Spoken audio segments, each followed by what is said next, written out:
Enterprise,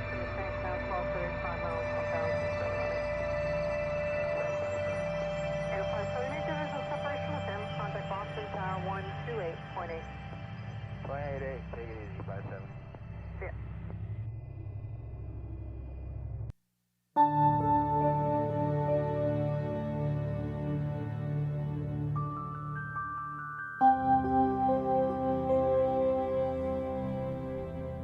Centuries ago, famed mathematician Katherine Johnson wrote, "The whole idea of going into space was new and daring.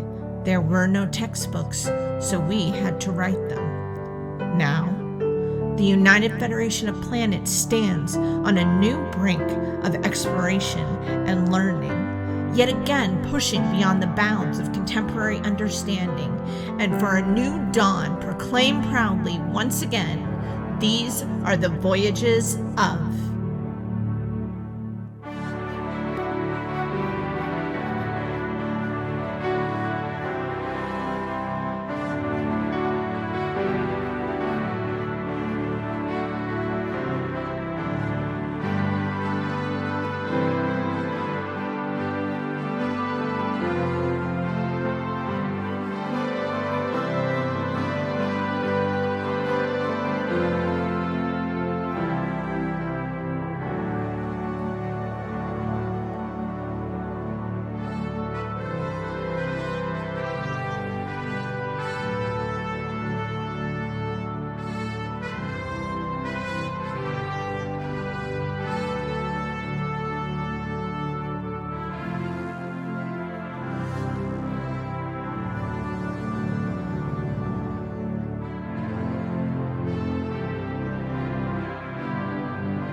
Captain's log.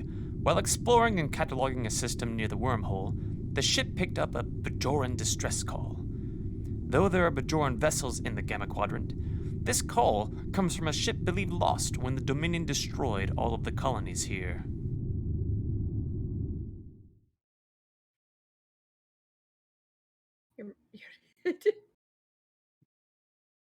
You're muted. On Discord. Not anymore. Hi, everybody. And welcome back to the Voyages of here on Rook and Rasp. I'm Matt. Tonight I am joined by Amber playing Commander Halata, our first officer. Jen playing Anbara Anya, our chief engineer. Shawn playing Dr. Keed Haskins, our chief medical officer. And Danny playing Rozrin Irax, our chief security officer. There we go. We're already in trouble. I can already tell. We're already in trouble.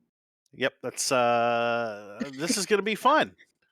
Rozrin starts at like threat alert 8. Yeah, it's exactly where that starts. So the Cerynitis, as you just heard, has been doing some scans of a system near the wormhole. Currently, it sits around a Class O planet, which is mostly liquid water, covering at least 80% of the surface. There are several teams down on the surface doing some scans and kind of just doing regular survey work. Commander Anbara, you find yourself on the bridge, just coordinating information coming in. You don't need to be in engineering. You can use the engineering panel for this from the bridge. The captain isn't even on the bridge; he's in his ready room. So Halata, you have the captain's chair, and then of course Rozrin is standing behind the security, ready to shoot everything, all of it, at any time. Just waiting for that water to look weird. Wrong. Yeah, it looks funny at me. Yeah, exactly. You don't know where that water's been. How did it get there? Rozrin started it paranoid, and the world has just kept proving him right. Yeah, I know, right? He's not proven wrong. This is the bad part. Yeah. Just allowing to indulge in his worst personality trait. The bridge itself is a little quiet. The Victra has stepped away from the comm to or the con to go handle other things, and so there's nobody piloting. There's nobody in the navigation seat. It is pretty empty up here. It's really just the three of you, with ensigns coming in and out occasionally as they need to, as they hand off reports or whatever they're doing. Um, but suddenly there is a chime. Can I get? I brought that up. There it is. Can I get Anbara? Mm-hmm. Can you give me a control engineering? And then can I get Keed? Can I get you to assist with the ship's communication engineering? Sure. Ooh. And this is going to be a difficulty of 1. I got a critical success and a Woo! regular success. So there's Hey, 3. We got a 3 and a 13. You only roll 1 dice for the ship. Roll 1 dice. So I will re-roll. And that was a 5. There's another success. So that's 4. So that will definitely cap you on your momentum. As you're kind of sitting there correlating the information coming in and making sure it gets stored in the right databases for the right departments, the communication array kind of pings for a second. And you take a second to kind of dial it in and grab hold of whatever the frequency is, and you recognize it as old Bajoran frequency. And you can't quite make it out. It's a lot of garbled mess. It takes you a couple of seconds to kind of clean it up and focus in on the frequency enough to get anything. And all it is an automated distress call, not even one that is verbal. It's just ship registration number, ship name, distress. Huh. And you can you roll? No, you know what? I'm not gonna have you roll. You don't recognize the name of the ship, but you recognize the registration number for a specific class of transport ship. So Okay. nothing heavily armed or anything. Just one that was used to transport. It's also an older ship used pre-Dominion War. Okay. Commander, I'm receiving this peculiar distress call. It appears to be automated in a very old Bajoran set of codes. Um, I can't really make heads or tails of any additional information, but the class of ship is pre-Dominion War. My concerns is that this might be some sort of trap. Is the source of the message within range of our scans? It You cannot find the source, but given how garbled it was, Mhm. it's likely a distance away. You can probably pick it up on long range scans, but depending on what is giving off the Mhm. distress call, it may not be able to be picked up.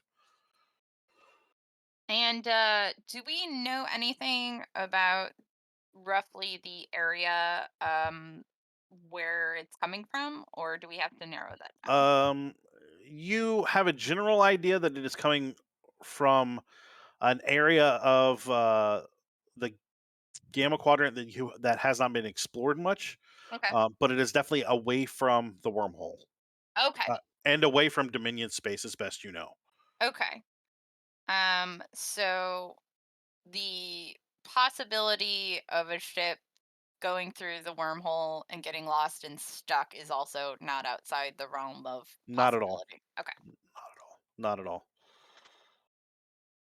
I'll update the captain that a distress call has come in. When Commander, when you have information on what needs to be done next, let me know, and we'll discuss it. I trust you to handle it between now and then. Yes, sir. Yeah, so see if you can pick them up on long range scans, please. You can give me Aye. you can give me a sensor sweep, Mm-hmm. which is reason and science, and then Keed, we'll have you help with sensors and science for the ship, just the one day.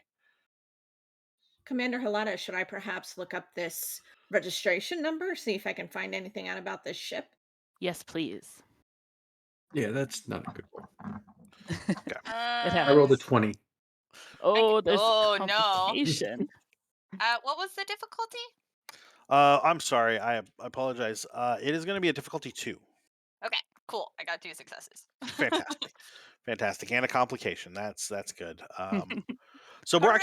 we're gonna apply your complication to what Rozrin's doing. Oh, no.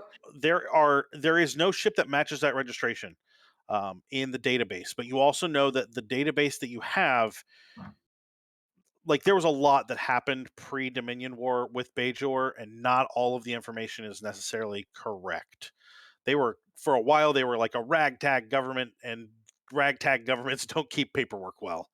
Mm. So it's very likely that it's registered just fine, but you can see where it goes from 11703 to 11705, and it's just there's a gap there. So Mm. clearly there was a ship, but for some reason it's missing. Mm. Uh, um, what was the question you asked? I'm sorry, Anbara. Oh no, I just was saying I Oh, got so 2 for the successes. sensor sweep, um, so the best you can tell is that there's not a ship out there. If there's something out there, it may be a beacon Mm, or a probe, maybe left, or okay. maybe part of a ship, but it would have to be a ship, part of a ship, probably 5 foot by 5 foot or smaller. Okay.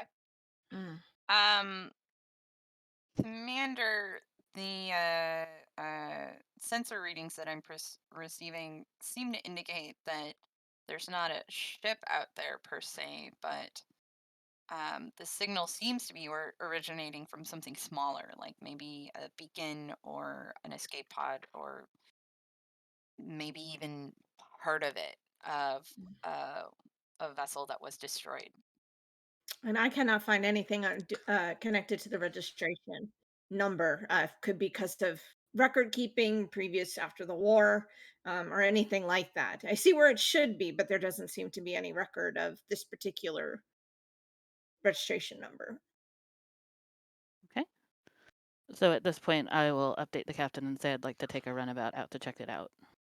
He comes out of his ready room. He is drinking hot chocolate, as he's known to do when he's just kind of going over reports and looking at larger problems.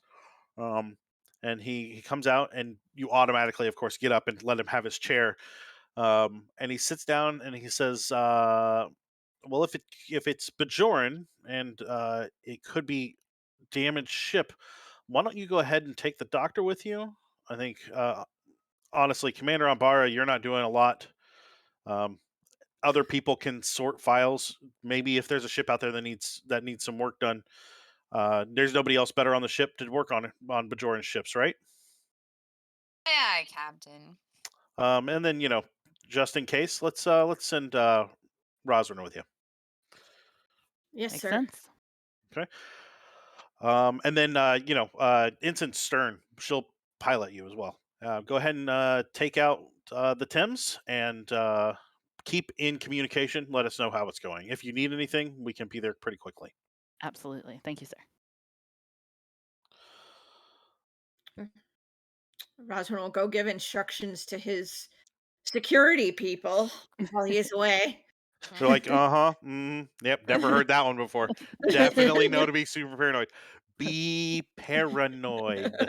And similarly, like Umbara's instructions to her crew are just that very dry, sarcastic, in the event my horrible demise, please don't ruin my ship.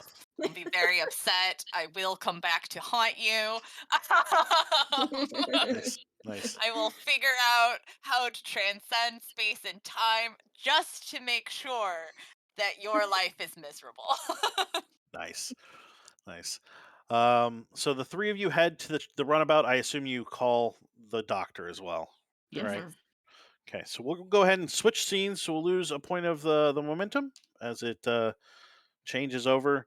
You find yourself on the runabout with Ensign Stern doing the piloting, and the four of you, um, and you break into a low warp to kind of get closer.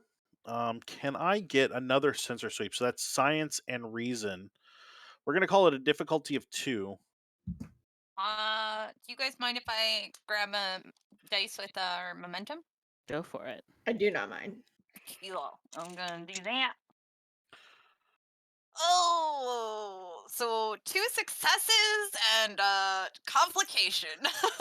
Man, I Ooh. am this complication tonight. This is gonna be maybe Mm. Rozrin should have been paranoid. Oh, Rosalind Russell should should always be paranoid. Like everyone's saying, he's never been proven wrong.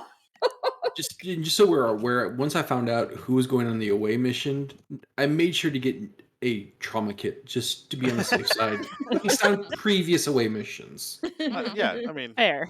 Yeah. Very fair. True. so you got 2. I'm sorry, Keed. Can you roll for the ship? It Yep. was sensors and science. Oh, 19. That's not any help. Okay. So you guys, you warp for maybe 20 minutes or so, and then come out where you think is close. And you begin scanning the area.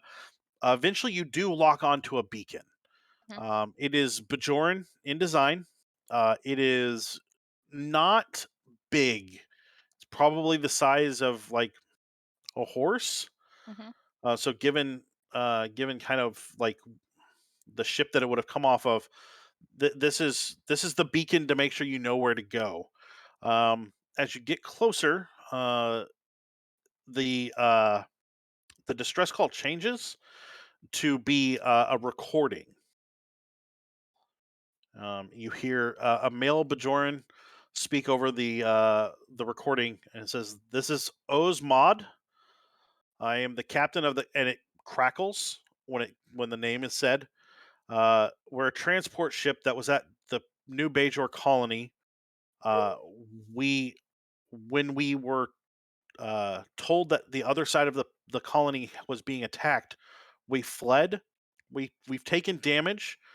Um, our engines really are kind of limping along now. I've set this beacon to wait for 4 or 5 months to give it time. We have plenty of rations and supplies once we find a planet, and I believe we're headed towards one. The beacon should have our trajectory in its coding. If you follow it, you should be able to find us. And then it repeats, and it has that same crackle in it. Before it just repeats the whole thing. How long ago was the attack they're referencing? So the Dominion War started in 2373. The attack on New Bajor was in 2372, give or take. So it's been about 4 years. Oh, goodness. Hopefully it was a good planet. I Can you pull guess, that trajectory? yeah. So ST, do you need me to roll for that? Because I want Yes, to ask some absolutely. questions. I would love to have you roll reason and let's call it reason engineering to kind of tap into the computer and not just get the. I assume you're not just getting the trajectory, but any other information in it. Yeah, exactly. Like, and what difficulty are you setting? We're gonna call it a 3. Okay. A failure in this doesn't mean you won't get the trajectory. I'm putting it Yeah. at a 3 to give you other information that wouldn't be easily grabbed Can otherwise. I get, I am going to spend a momentum for an extra dice. Um, So uh, that puts our pull down to 3, right? yes. And then, let me see. Can I count this as computer expertise? Yeah, Because I'm absolutely, using computers and pulling info from another computer. Cool. absolutely. Also, I spent momentum to, or I am spending momentum to get info. So, can I use regimented mind to reduce difficulty, or is that for the next thing that No, that's I'm fine. doing? Let's go for it. Okay, That's great. cool. Yeah. Oh God! Thank God for the extra dice. So 3 successes. Fantastic. So you you only needed 2 though, right? You said 3. Correct. Oh, You Oh, said hey. but no, 3, but but I then 2, reduce it yes. Yeah. because of regimented mind. No, that's perfect. So yeah, I'm sorry. Pardon me for a second. that's I okay. did not plug in my computer, and it's gonna die. So give me just a second. I don't That know Yeah, we what I don't is want was that. thinking. super valid. Well, that's great because that reminded me to check mine to make sure it was plugged in.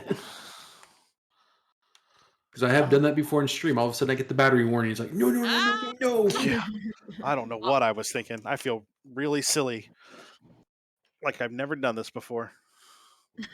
bunch of amateurs. Okay, Me. there we go. That should do it. There we go. Perfect. Okay, we'll just Right. pretend that never happened. Mhm. So you will generate a point of momentum. Would you like to spend that on more information? Yes. Fantastic. So as you're getting into it, you pull the trajectory out pretty easily. Mhm. What else you pull out is the name of the ship. It's kind of built into the programming. It's the Mhm. Trame. Um, and it is specifically like you pull out like registration information. This is what the beacon's for, so people know. You pull out the registration information. It was a transportation ship. It was kind of used as a colony ship, but more of like a in case we need to go somewhere. Let's leave the buggy out in the back. Like Okay. it was old. It was easy to maintain, so they kept it around just in case. And Mhm. then it was used in a kind of an evacuation. Um, it could hold up to 50 people, Mhm. but there's no indication how many people would have been on it. The trajectory points you like uh, once you get it into the computer, points you towards kind of a blank area on the map that you guys have that no one has really looked into. Um, and you do see that Uzmad is not listed as the captain, but listed as one of the people that could captain the ship. So they're like he was obviously one of the higher ups in Mhm. the colony, so of some importance. Okay. Is there any information about the planet that they were going to? Like, No, okay. they don't have anything there, Mhm. other than it seems like they knew where they were going. You can tell that they charted a course Mhm. Okay. from the trajectory. Okay. Cool. Yeah. So she's basically just, reading it off as she's deciphering it for Halada and the others. Uh, Commander Anbara, is there any way to tell a date on this probe? Like how long it's Oh, been here? When they absolutely. set It it there? it has been so the date you pull off is about 8 hours after the attack on the new Bajor colony. So for it So this matches is what was said in the message.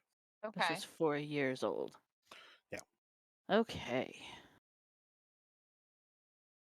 It Uh, is, if I may, it is possible if the planet was habitable that they could have survived and built a life there. yes, I definitely want to go investigate. I'm going to update the Cerynitis Sure. on our new course. One last bit of information you Mhm. pull off. As you're kind of shutting down like the connection, Mhm. you notice some kind of squirrely programming. Huh. It looks like someone tried to upload a virus that would shut the beacon down permanently, and instead it just shut the beacon down for 4 years. So instead of like forever, somehow they put a timer on it, Huh. and it doesn't look like that was done on purpose. It looks like this is real sloppy code. If someone in your engineering department wrote this kind of code, you'd throw them out of Starfleet. Like that's not a joke. It's bad. So they accidentally set the timer for 4 years when they meant to do 6 months. No, they accidentally set the timer for 4 years when this code was meant to shut it off completely. Okay. It if you had to guess from the structuring of the code, it is not Bajoran, it is Cardassian. So going Huh. in with full paranoia. Yeah. Yeah. which is Which Rozrin was answer, like, "Whew, easy job." Oh wait, So which is what Keed was going to suggest is now that we're answering this probe, do we want to shut it down so that the new Cardassian Empire doesn't get wind of it in case there are survivors? Well, now that it's been recorded, I think that would probably be the safest bet. Now that we have recorded and taken the information from the probe, that's my recommendation, Commander Halata. you do have enough room in the back to bring it on board, and it wouldn't really get in the way. Cool. Let's do that and shut it down. I don't care if I'm like, no, the last time we brought a probe aboard anything, no. Well, we don't have to open it. The last time that happened. If you don't want to bring it aboard, that's fine. I will take your recommendation. No, we can bring it aboard as long as we confirm it's not transmitting. Otherwise, that defeats the purpose if it's on board. No, you once the connection was made and the trajectory was pulled off, the transmission was stopped. Not okay. automatically, but as part of one of the options that Anbara was given. Yeah. When going through it. And this is a thing where, like, you know, like after Anbara like kind of reports what what it is and everything like that, like she just kind of like gets really quiet and seems to be like very deep in thought. Yeah, that's something Halata's just going to kind of respect because, yeah. Commander Halata, though, that does raise a question. Does this mean that the Cardassians could have discovered the survivors? Yes, absolutely. We need to go forward with our eyes open for a rescue mission, and more than just a rescue mission. Yes. There is another possibility, which is that there was a saboteur infiltrating the colonists. Yes. So paranoia levels at the ready. The coding is too incompetent for their agents.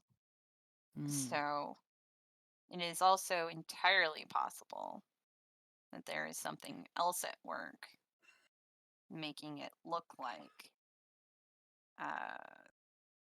unless that is the trap.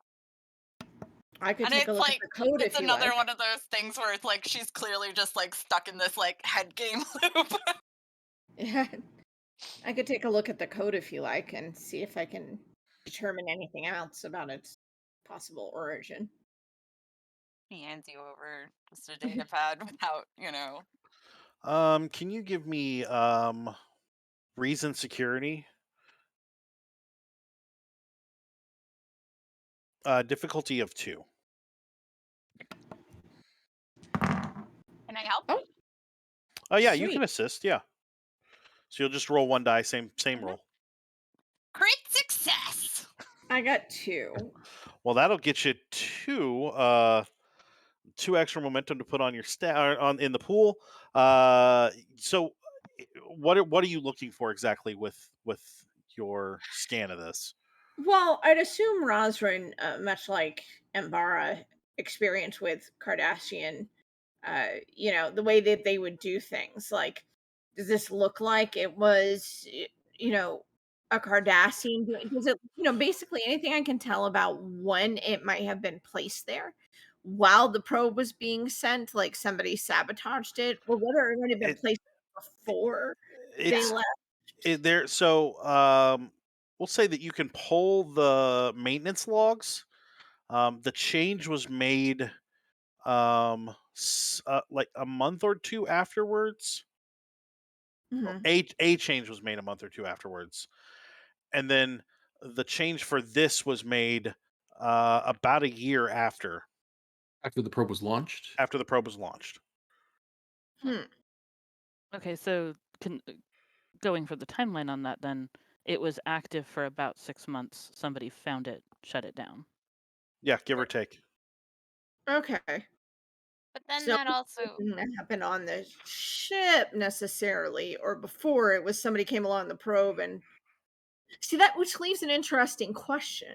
Yeah. Why not just shoot it out of the sky? Right. Yeah. Like if it's Kardashians coming on, it's like, oh, this is a Bajoran a distress signal, why didn't they just, which leads me to think trap. They want to lure people here after some Well, period of time. Sorry, so Commander.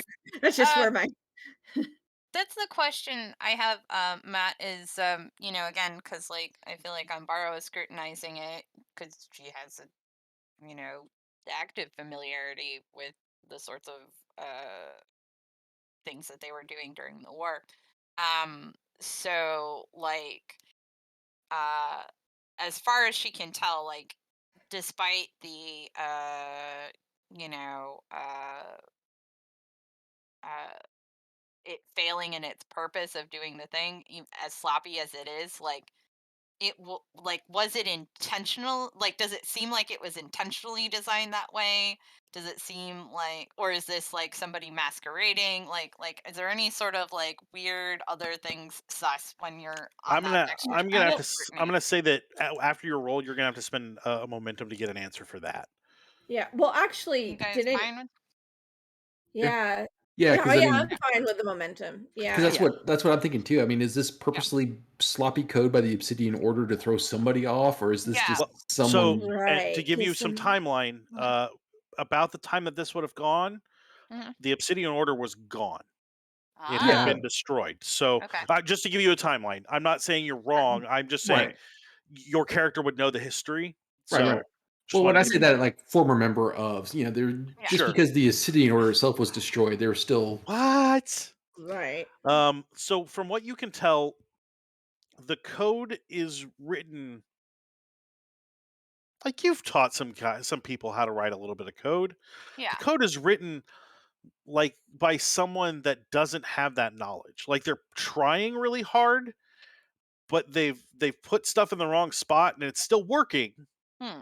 mostly, Yeah, but it is definitely not it's not well written. It is there are useless clauses in it that don't make any sense, that don't need to be there, but because they don't need to be there and don't affect anything, they just get skipped.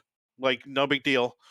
Um, and Now, it's probably three or four times the size it should be, which is not saying it's huge, but like if you or someone in your engineering department wrote code like this, mhm. it would be tight and concise. Even if you had somebody who was like first year at the academy, it would still be relatively tight and concise. This is not written by anyone that's been to the academy. Did it go Question. recursive and run out of memory? No, Well, it's not that bad. is there a role I can do to look at the useless lines of code to see if there's like a pattern of a coded message within that? Ooh, you guys are going deep on this. All right. I've Yeah. seen spy So movies. I know how this works. can you roll your paranoia conspiracy together for me? No. I have Can you? Rosrin will help you with that role. I was gonna say, isn't Roger maxed out on the Yeah. conspiracy? Yeah. Yeah. No. I would say it's probably a reason. Reason engineering. And then do I get to count cultural studies? No. Aw. I let you use uh, computer expertise though. Sweet. And then since this is the same, thing that I use the regimented mind for, Hmm. can I reduce the difficulty by one? And what does that make the difficulty? So it's going to be a 3, so that'll make Okay, it a 2. sweet, awesome. All right, two successes. Okay. Roswin, did you want to help with reason science or reason engineering? Hmm. Yeah, sure. Why not? Let's roll. Let's roll. No help. I got an Okay. 18. So yeah, you kind of work through the code. It's sloppy. It was hastily put together. Beyond that, it doesn't nothing really is there. Like you Mhm. kind of pick it apart, you pick apart the rest of the code in the probe, Hmm. and nothing is really there that you can see. So basically, what it looks like for the other crew members is like, Umbara's just literally like isolating the extraneous code and putting it in a block and then just like squinting at it and getting like more and more like with that like I feel like the paranoia increases as less is discovered. So while Anbara is puzzling over this, though, I am going to have us start heading towards. Yeah. Sure. I assumed that you guys had gone back into like a low warp. Yeah. Headed that direction. That's not a problem. So you go on for what is about an hour and a half at what is appropriate low warp because of agreements made in the alpha and beta quadrants. And there's really like they've been there 4 years. You guys getting there an hour and a half later, not a big deal. So Right. They either lived or they didn't at this point. yeah, you find yourselves at kind of just in the middle of space. You can see the stars, everything seems fine, and then suddenly the ship, the runabout, alerts you that there is a planet out there. Okay. So for the like history of your characters, rogue planets are not unheard of. They're very rare, but they're not unheard of. And as you kind of get closer, like the instant brings you out of warp and slows you down. As you get closer, you can see a gas giant, generally the size of what Jupiter is, but all blues and reds. Huh. And the trajectory that you pulled off goes directly to that planet, which doesn't make a lick of sense because Jupiter would crush a ship once it gets in its atmosphere very deep. Yeah, definitely wouldn't be survivors. Unless they just like orbited around it, but they didn't say they had supplies to do that. Well, the message said they had supplies to last for few months. a few months, right? Yeah, that's not. At least enough to get to a planet.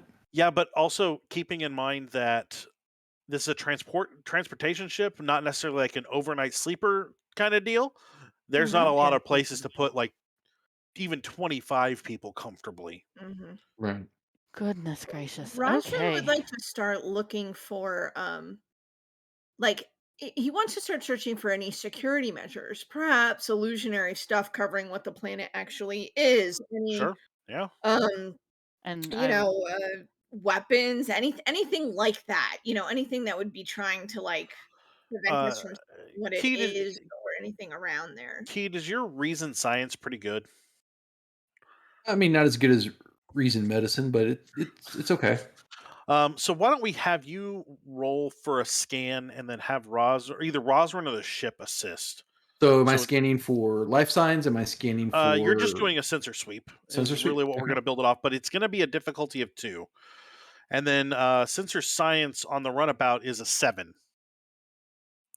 That is 1 success. All right, that guy's banished. I got a 19. At least it wasn't a 20. So nothing, or so 1 success is what you said. Yeah, I got 1 success on my sweep. Okay. So as the instant kind of puts you in a like a proper parked orbit, and you begin your sensor sweep, you don't notice like it's a gas giant. Occasionally though, the ship registers energy that you would find on like a starship or a starbase or even a larger city. But it's not coming like it's like a blip that just happens and the sensors can't seem to pinpoint what's going on. Are we picking up any number of moons around this gas giant, or is it Nope, just it the is a gas giant? rogue planet all by itself. Like the only thing lighting it at this point is the stars, like in at a distance, and the Right. lights off of the runabout. Oh, Rosalind will report that, obviously, saying, you know, we are getting this interesting blip, but as far as we can tell, it looks like a gas giant, what it appears to be. You know, Is it possible there's something in the composition of the gas interfering with our sensors? it could. I'm going to try to calibrate the sensors to scan for life signs to see if Yes, we get please. anything picked up. Sure. Sorry. Let me. You said scanning for life signs? Yeah. Cool.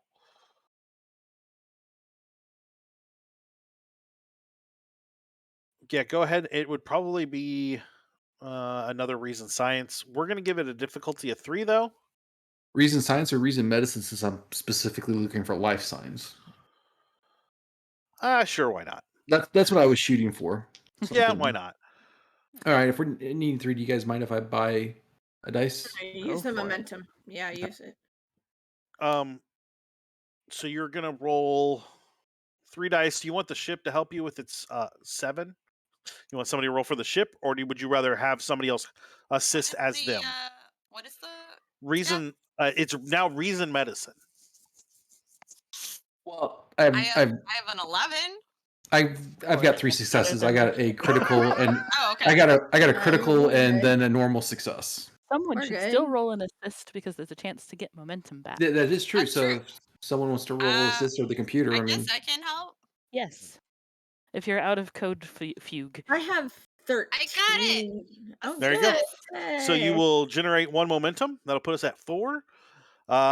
So as you kind of as you scan the planet for life signs, you both do and do not find any because it's like there's an oscillation, a very strange oscillation, similar to what you would expect out of like a power system. And this is specifically on Bara. You notice that it is almost like a power system oscillation, one that's maybe not working quite right.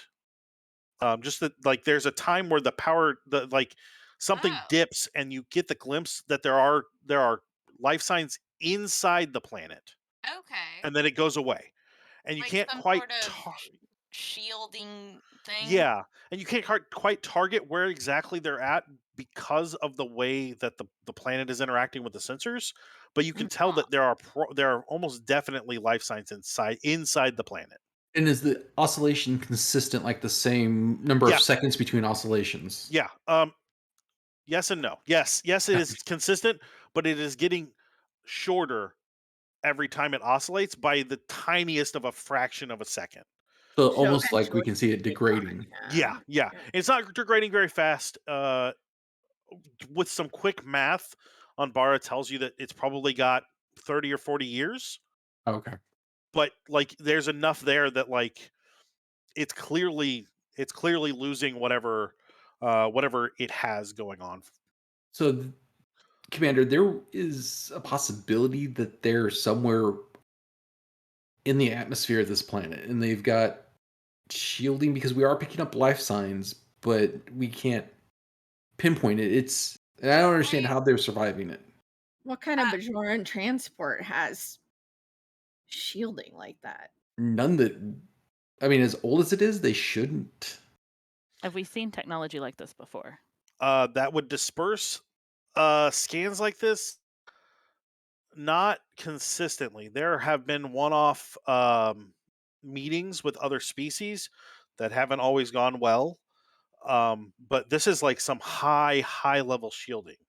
So it's Is not it possible to recalibrate our scans to go on the frequency of the, uh, because we know the pattern now of like when those Sure. holes are, to like, do like a quick tight beam sort of thing to get the location of the source. So what I like where you're going with that. Hmm. You don't feel confident that you can get it like it's because it's such a short amount of time. Yeah. You're not confident you can do it. Hmm. However, you do realize that if you launched a probe into it, one, you'd be Hmm. able to if you lose a probe, you lose a probe. Yeah. Like, oh, it did actually run into the planet. Whoopsie daisy. But Hmm. two, once it's inside, it could just relay the information back. Okay. So like the probe scanners are going to be kind of crap Hmm. compared to a ship, but like also still it work. doesn't destroy the ship. So yay. So do you want to try? Do you want to do that? Yeah. I'm going to have you roll. Let's say reason engineering to quickly modify the probe to just do that. Okay. It's a difficulty of 1. Okay. And is this uh can I count it as computer expertise? Yes or no? Oh yeah, absolutely. Okay, cool. Aha! Regular success and a crit success for 3 successes. So that'll get you 2. I'm just You rolling great tonight. This is awesome. for the record, this is one of 2 probes you have. So if you Mhm. want to use this one again, you'd have to re-grab it, which isn't a big, Yeah. big deal. You Yeah. fire it out into Mhm. towards the planet. It does disappear off of your sensors and from visual, but from your view. Mhm. But you can see it interact with something as it goes through what looks like shielding. Like Okay. you've seen people go through like weird shielding Mhm. that lets the people pass through or things pass through. That's almost exactly what this looks like. Mhm. Once it gets in there, it goes in just a little bit, maybe Mhm. 500 meters, stops, and then relays back to you that Mhm. there are 42 life forms on the planet. Oh. And then it gives you a quick kind of scan of the whole thing. Uh-huh. And what you're seeing is there is a small planet, probably the size of Mars, Mhm. inside. On the outside, and the shielding that you've been dealing with, there are pockets that are legitimately like pieces of rock, Mhm. but the whole thing is interconnected by a shielding Mhm. that is projecting this gas giant. And inside there is an Oh. artificial sun rotating around the planet, and Huh. it's like sun like it's maybe the size of the runabout you're in, so it's not giving off nearly as much heat or light as something that close would. Yeah. But it's almost as though this has been engineered to do this exact thing. So literally technology that would be way advanced the Bajorans at that time period when they left. Oh, like the Yeah. Federation. There's For no way the us. Federation could Yeah. do that. Like they might be able to do a Ah. couple of these things, but that sun, the probe is registering it as a legitimate star, but also registering it as artificial. Wow. This Cool. is a very impressive feat of engineering, Commander. And can we tell the life forms, are they The Bajoran? the the s- the s- the sensors are not good enough. Mhm. Is there any indicator of what this might have been based on? Have we seen anything like this before? Yeah. Is it Cardassian? Is it Bajoran? Is it It completely is. unknown? The shielding that you see here, there have been. It looks in some ways similar to some of the Dominion readouts you've seen Huh. from tactical. Like there's some waveforms and that kind of stuff that this would be an older version of that, or would have been derived from the same thing. So Hmm. it's possible that I don't know if the players knows this, but basically the Dominion just much like the Borg steals your like takes over your planet and steals all your technology. So whoever it came from might have assimilated or brought into the Dominion, and when that happened, like others of them left, and this is something they created. The sun itself is not something you've ever seen. You're not even sure how that would work. Like Anbara is probably like Look at it.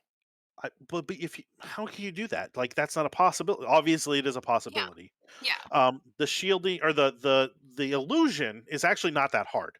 Um, on a scale this size, it would be a little more difficult and use a lot of power. But that also might be why you're seeing this oscillation of power, because however long this has been here, obviously something's been going on. Yeah. And then Um, did our But sensors register it as a gas giant or just as a rogue planet? it registered as a gas giant that was a rogue planet. So So the rogue planets are technology just there is well, the technology then is pretty good. Not only did it fool our sensors, but yeah.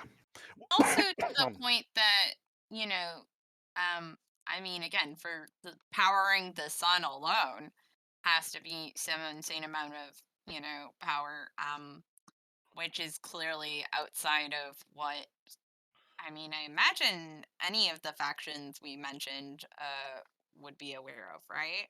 Like yeah. that level of self-sustaining power.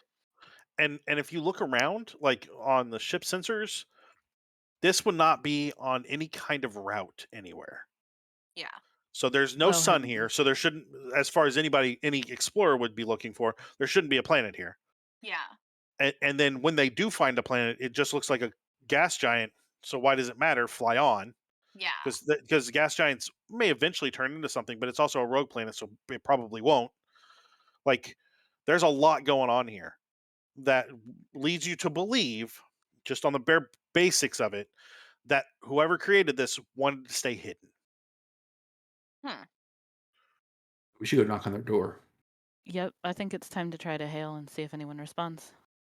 When you try and hail, you have to do it through the probe Yes. because the shielding immediately disrupts it. But as you do, you get a chime back. It says, and you hear the voice that you heard on the probe earlier. Sorry, I lost my names. There we are. This is Uzmad, who of the Bajoran refugee colony. Who am I speaking to? This is Commander Halada, First Officer of the USS Cerynitis with Starfleet. Starfleet. Well, we don't have any real control over the shielding, but you can fly your ship through. Let me send you some information though, Yes, because your please. shields need to be modulated correctly. Wonderful, thank you. So on the same carrier wave, you get some shield modifications. It basically just takes your shielding, makes sure it's on, and then like catches the same wave that the illusionary shielding is around the planet, so it doesn't do anything. You are noticing that as this is coming through, the probe is registering that it's losing power rapidly now. Is that a concern for our shuttle? Not if we modulate the shields correctly.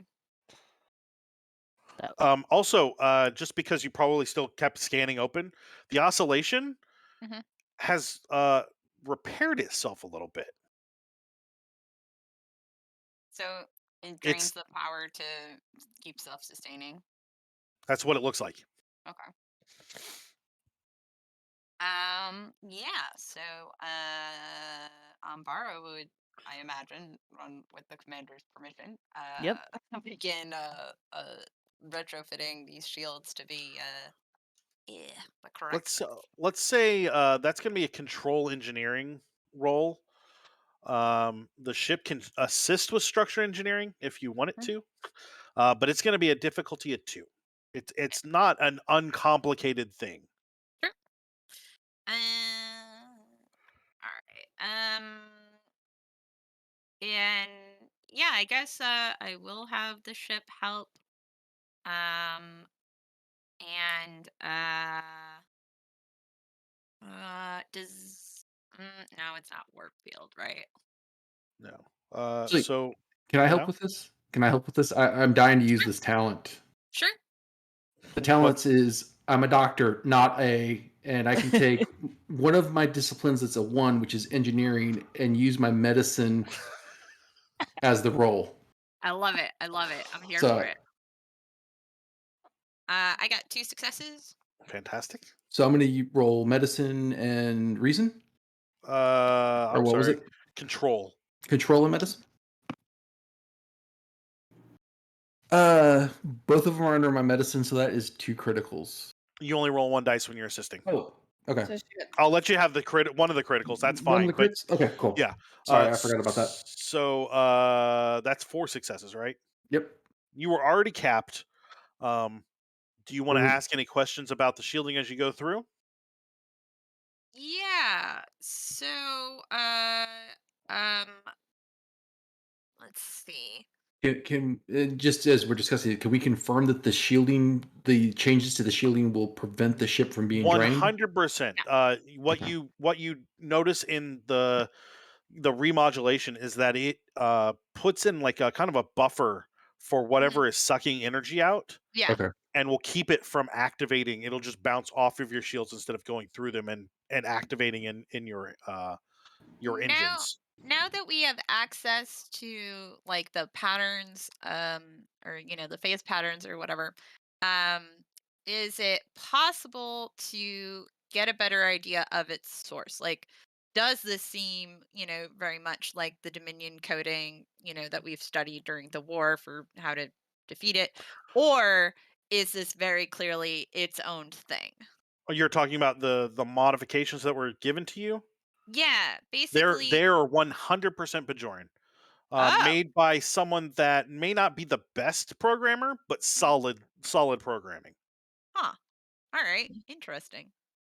I would like to mention just to everyone, Commander, that my thought here is somebody put a lot of effort into hiding this place, and we were pretty readily welcomed through, which means one of two things. Either these people are laying a trap, or some other people who are on this planet don't want people to come through. Either way, the chances that somebody who's not happy we are coming through this shielding is pretty high.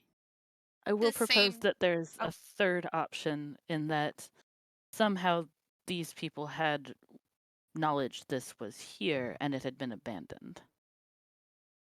Yes. Because if I may, if it was entirely meant to be a trap, then the smart thing to have done would have been to just say it would have been fine for our ship to come through without giving us the route to modify the shields to go through, because then we would have our ship would have been without power, we would have been unable to defend ourselves, and they could have picked us off and scavenged our ship for parts. We would have been completely vulnerable. I, Uh, I do absolutely encourage you to keep an eye out for this potential third party, though. mhm. It's a thought. I mean, they that's completely correct that they could have just found this technology, although this person we were talking to noted that they don't really have a lot of control over it. I don't know exactly what that means, but it does concern me, because if Sure. they keep something on that somebody else was monitoring, perhaps Hmm. that sort of thing. We Just as a definitely have a lot cautionary of. tale before we Yes, decide Yes, to head to this planet there and are meet these people. there there are are many definitively questions. exactly. So you do still have 2 momentum over Cap that you generated with Um, that roll. Did you have any questions you wanted to ask about the shielding or about anything in particular? are we able to get an idea of where the power source is for the shielding, like or what it could be? Um. So yeah, as you pass through, what you are picking up is that there seem to be power collectors on the pieces of rock, Hmm. and these are pieces of rock like we're talking like the size of like this a state. Hmm. So, like they're really big. Hmm. There are power collectors on there that are bringing in background radiation Hmm. and converting it, which is Huh. difficult, and it seems to be doing it relatively efficiently. Not And then efficiently enough, obviously. Like there's yeah, clearly something that's not working quite right, but it's working well enough. and to reiterate, the pieces of rock are not being held together by just with the gravity of whatever the little area is. It is those pieces of rock are being held in place by whatever this technology is You also, right? you would have to guess that they are partially being held there by the Okay. gravity. Like they're not just flying away because the Yeah. gravity is, but also this force field around the whole planet is probably keeping them stable. Okay. So if there Yeah. were, a piece of space debris that hit one of them, it wouldn't just send it spinning and crashing into the Yeah. planet. Hmm. So the shielding is acting more of like a stabilizing force than necessarily a holding force. Yeah. But between that and the gravity of the planet, it seems to Hmm. be doing pretty all right. Weird. And then similarly, the sun rotates on its own Mhm. path, like gravitational path, right? Like, or does it have like thrusters or something to keep it moving? Like It a weird moves. tractor beam thing. It Yeah. moves itself, and you can't really tell how it's being propelled. Like, We we Amber's literally just like found a staring at it like, what? we literally found a planet that the sun revolves around. It is the center of the universe. No wonder the Cardassians were fascinated. So by this time you've come through the shield, you went through relatively slow. Ensign Stern is clearly a little on edge. She's dealing with some weird stuff here. Once she gets Right. through, it's very clear where the civilization is. The planet itself is like 60% water. There's some land masses. There's some mountains and stuff. It looks natural, but it just seems a little too perfect. Like it's not bad. Doesn't feel bad at all. Just like that. It Oh well, seems engineered. yeah. It seems engineered. There's What pet you do life. what you do pick up, oh, yeah, there's plant and animal life. What you do pick up on scanners is that the planet itself is teeming with animals and plants. Nothing that you've scanned before. Nothing at all that you've scanned before. But you find the 42 humanoids that are on the planet. Um, 8 of them are Cardassian, and the other 34 of them are Bajoran. Many, many, many questions. And Any children? no other humanoids? No other humanoids. No one seemingly under the age of what is a technically 18. I'm not honestly of all the things I know about Star Trek. How quickly Bajorans and Cardassians reach adulthood is not one of the things I know. So they all seem to be of appropriate adult status. And living together, not like, the 8 are They like are on one all side. they are all within the same town. Okay. It looks like is it built or what I'm trying to say? It's not like a collection of tents and like storage containers from the So transport. It's a as you begin to land, what you need let's get a sensor sweep from Anbara. Sure. So it's going to be reason science difficulty a 1.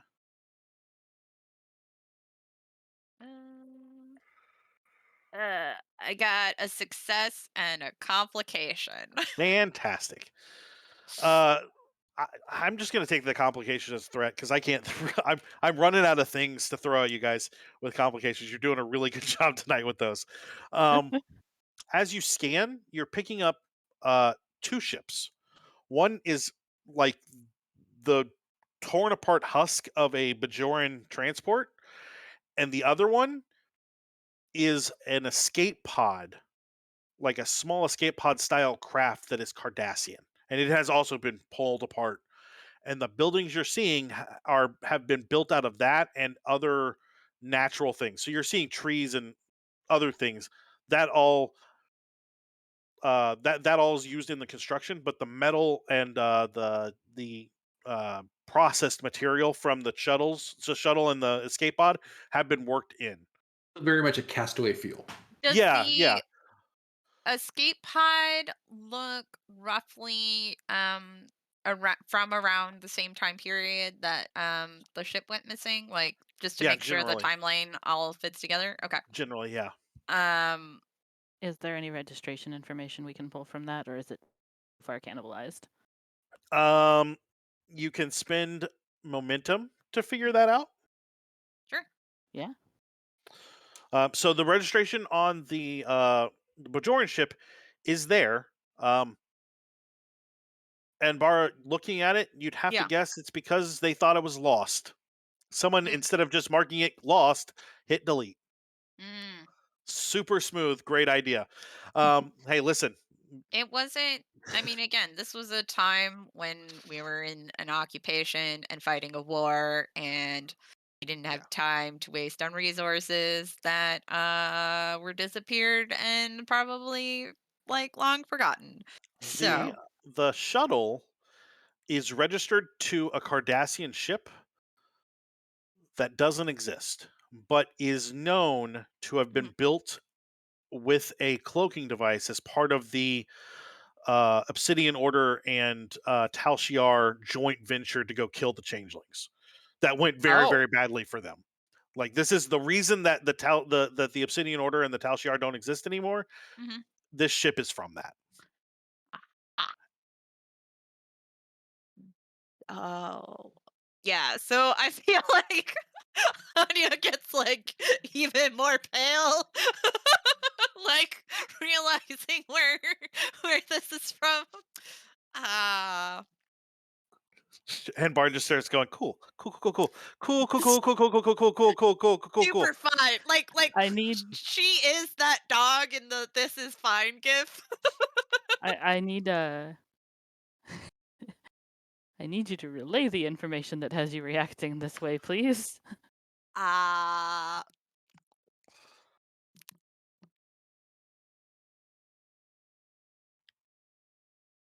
Take your time. So, Commander, this was from an operation between the Obsidian Order and the Romulan Tal Shiar. It was a secret operation to, destroy the changelings. So it's very likely that the Cardassians down there are Obsidian Order operatives, which is very leads to more confusing questions on why Obsidian Order operatives wouldn't have coded something. Competent? Yes. Okay. Which So means for it was further questions. purposefully done that way. Or was it another group of Cardassians that coded that probe because it was coded a year after it was launched? Which is about the time that the They would've Obsidian Order canceled. and the Tal Shiar went to go kill the changelings. So it Is- matches the timeline appropriately enough. Yeah. So here's a question. Is every single person serving on an Obsidian Order ship trained to the level of Obsidian Order leaders? Is that a question for me? That's a question for whoever can answer it. I would like. Do you have Starfleet protocol? Rozrin does. Yeah, Rozrin would know that answer if she wanted to roll security, and that's not. Let me take that back. I'm going to go with insight and command.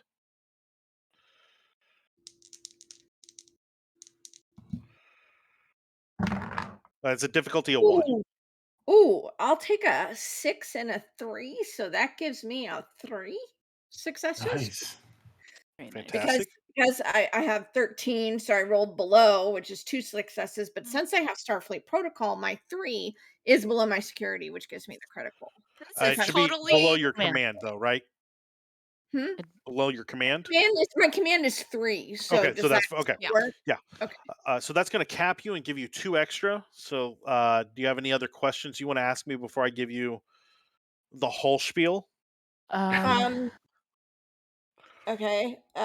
So Can the you give us a spiel and then we ask questions? Absolutely. Yeah. Just like in Starfleet, there are junior officers. The Obsidian Order didn't always have like the toppest of top-notch people.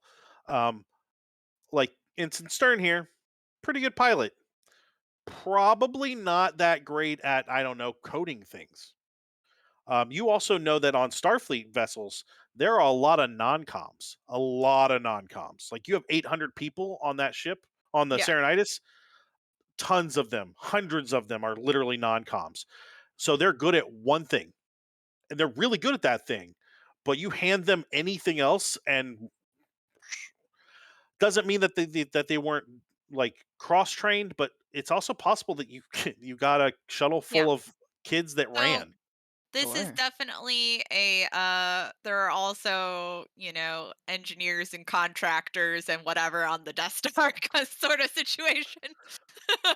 Yeah, well, and these were definitely Cardassian soldiers. Yeah. But just because you can shoot a gun really good doesn't mean you know how to program anything.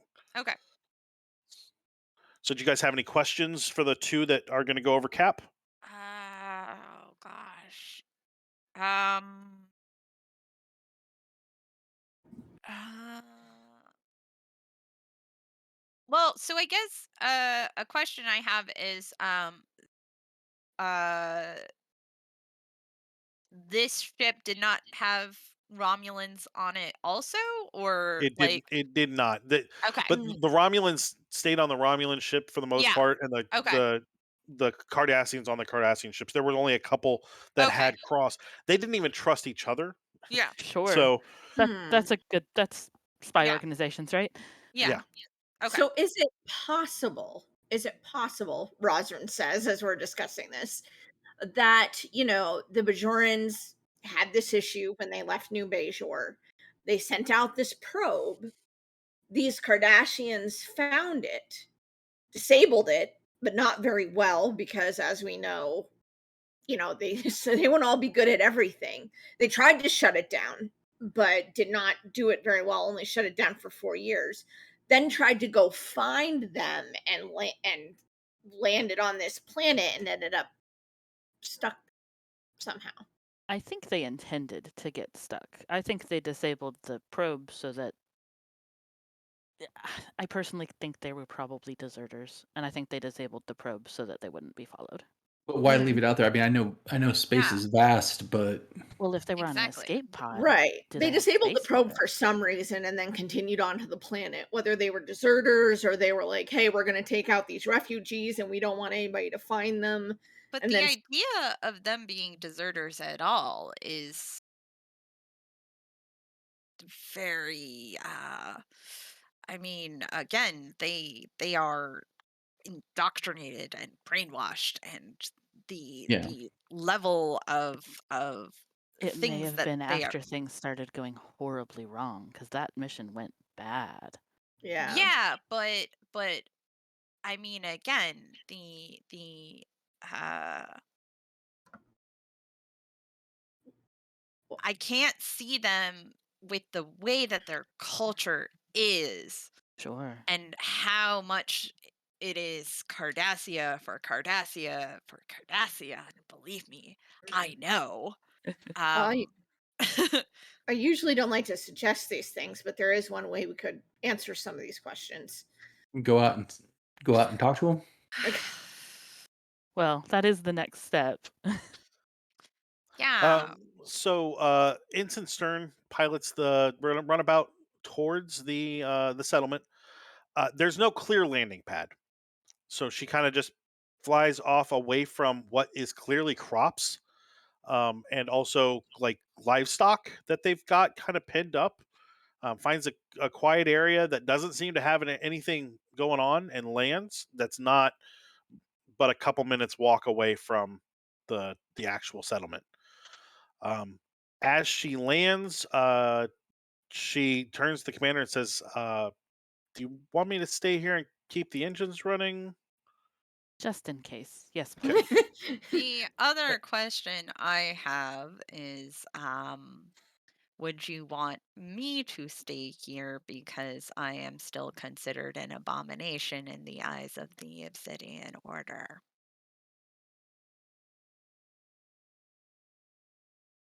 I'm of mixed opinions on this. I think you are probably our most valuable resource for understanding what happened here.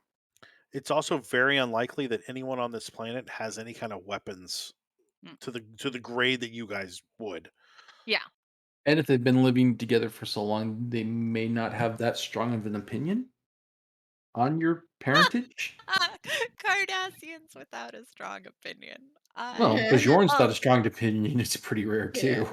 Yeah, Rodrin would have definitely tried to see if there was anything like weapons or whatever. Because like earlier, he did try to see. So when we There were was nothing. hands, There were no energy based weapons. You would have to guess though that they probably put together something less technological. So right, maybe bows and arrows, spears, spears, spears, something that would make sense. But you also didn't see any smelting facilities. So if they have anything, maybe they sheared some parts off of things.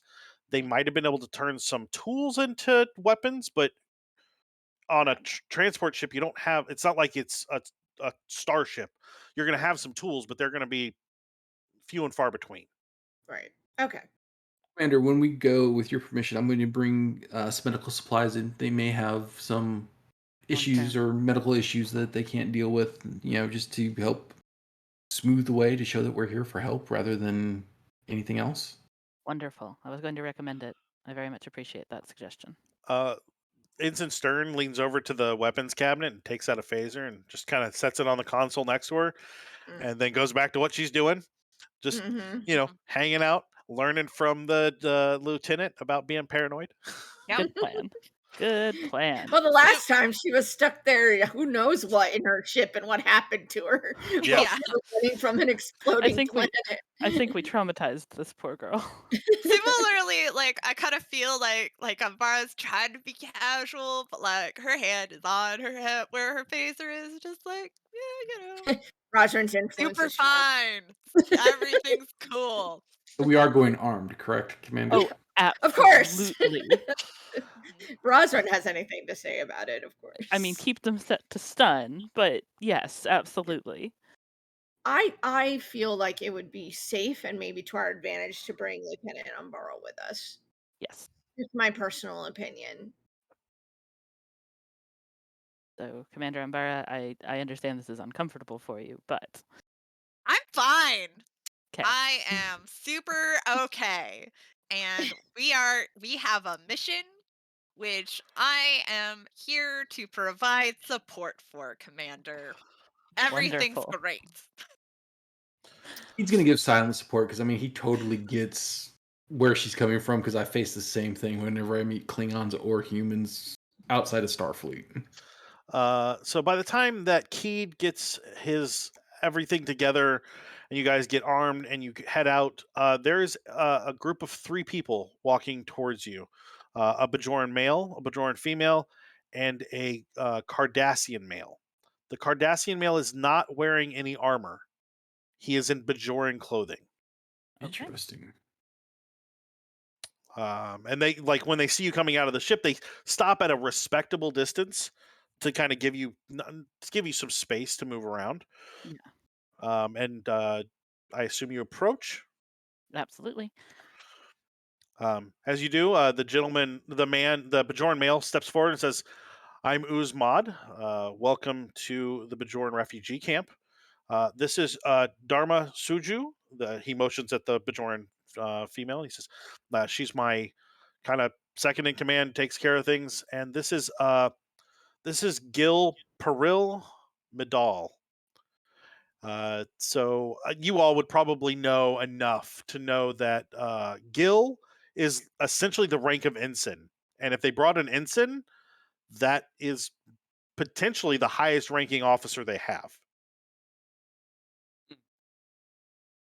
It is lovely. And he bows his head a little bit, doesn't speak. Keed, can I get you to give me a insight medicine roll? If you have psychology, then that's definitely something you could use. Not psychology, but I have a specialization in stress disorders. Would that... Yes, definitely. Okay. Hmm. Oh, I'm sorry. 3. We have changed scenes, so you're actually back down to 5. I should have mentioned that earlier. 3, and then I'm trying Difficulty to is see. 2. Yeah, that I got good rolls. That is 4 successes. Okay, so you're going to generate 2. I That'll got cap 2 you and crits, yeah. put you 1 over. No, that's fine. The Gil exhibits some behavior that has you concerned. Either he has been mistreated, or time here has been very rough. But everyone here, they all seem well fed. You don't see any like disease or cuts or bruises. Nothing out of the ordinary. They're not carrying any weapons. But the Gil just does not seem quite right. When the Bajoran, when Ooze kind of motions at the woman, there's just this tiniest little tick of a flinch from him. When from flinch... the Gil, from the okay, the Cardassian. Gotcha. Would it... I want to pull my tricorder out and see if I can get a scan to see if there's been any mistreatment. Sure. On the Gil? Let's have you roll reason science. Okay. We're going to call that a difficulty of 2. Critical success. I got a critical success and an 18, so I got a 1 in 18, so 2 successes. Okay. You can, so just in a quick scan, you don't pick up anything that is currently harming him. However, you do see evidence of multiple healed stress fractures. Okay, and I'm not going to say anything right now. I'm just filing that all away till I can talk to the commander where we're not trying. I don't want to point fingers right now. And while he's doing his scans, I'll say, it's lovely to meet you. I'm Commander Halata. This is Commander Anbara Anya. She's our Chief Engineering. This is Commander Haskins. He's our Chief Medical Officer. This is Lieutenant Rozrin Irax, our Chief Security Officer. I have a lot of questions for you all, but the primary one is, we found a distress beacon. How may we help? Well, that's a good question. There are a lot of things that I'm sure we can get into. Before we do, though, I want all four of you to roll Insight Security. Insight security. Any Difficulty? It's a difficulty of 2.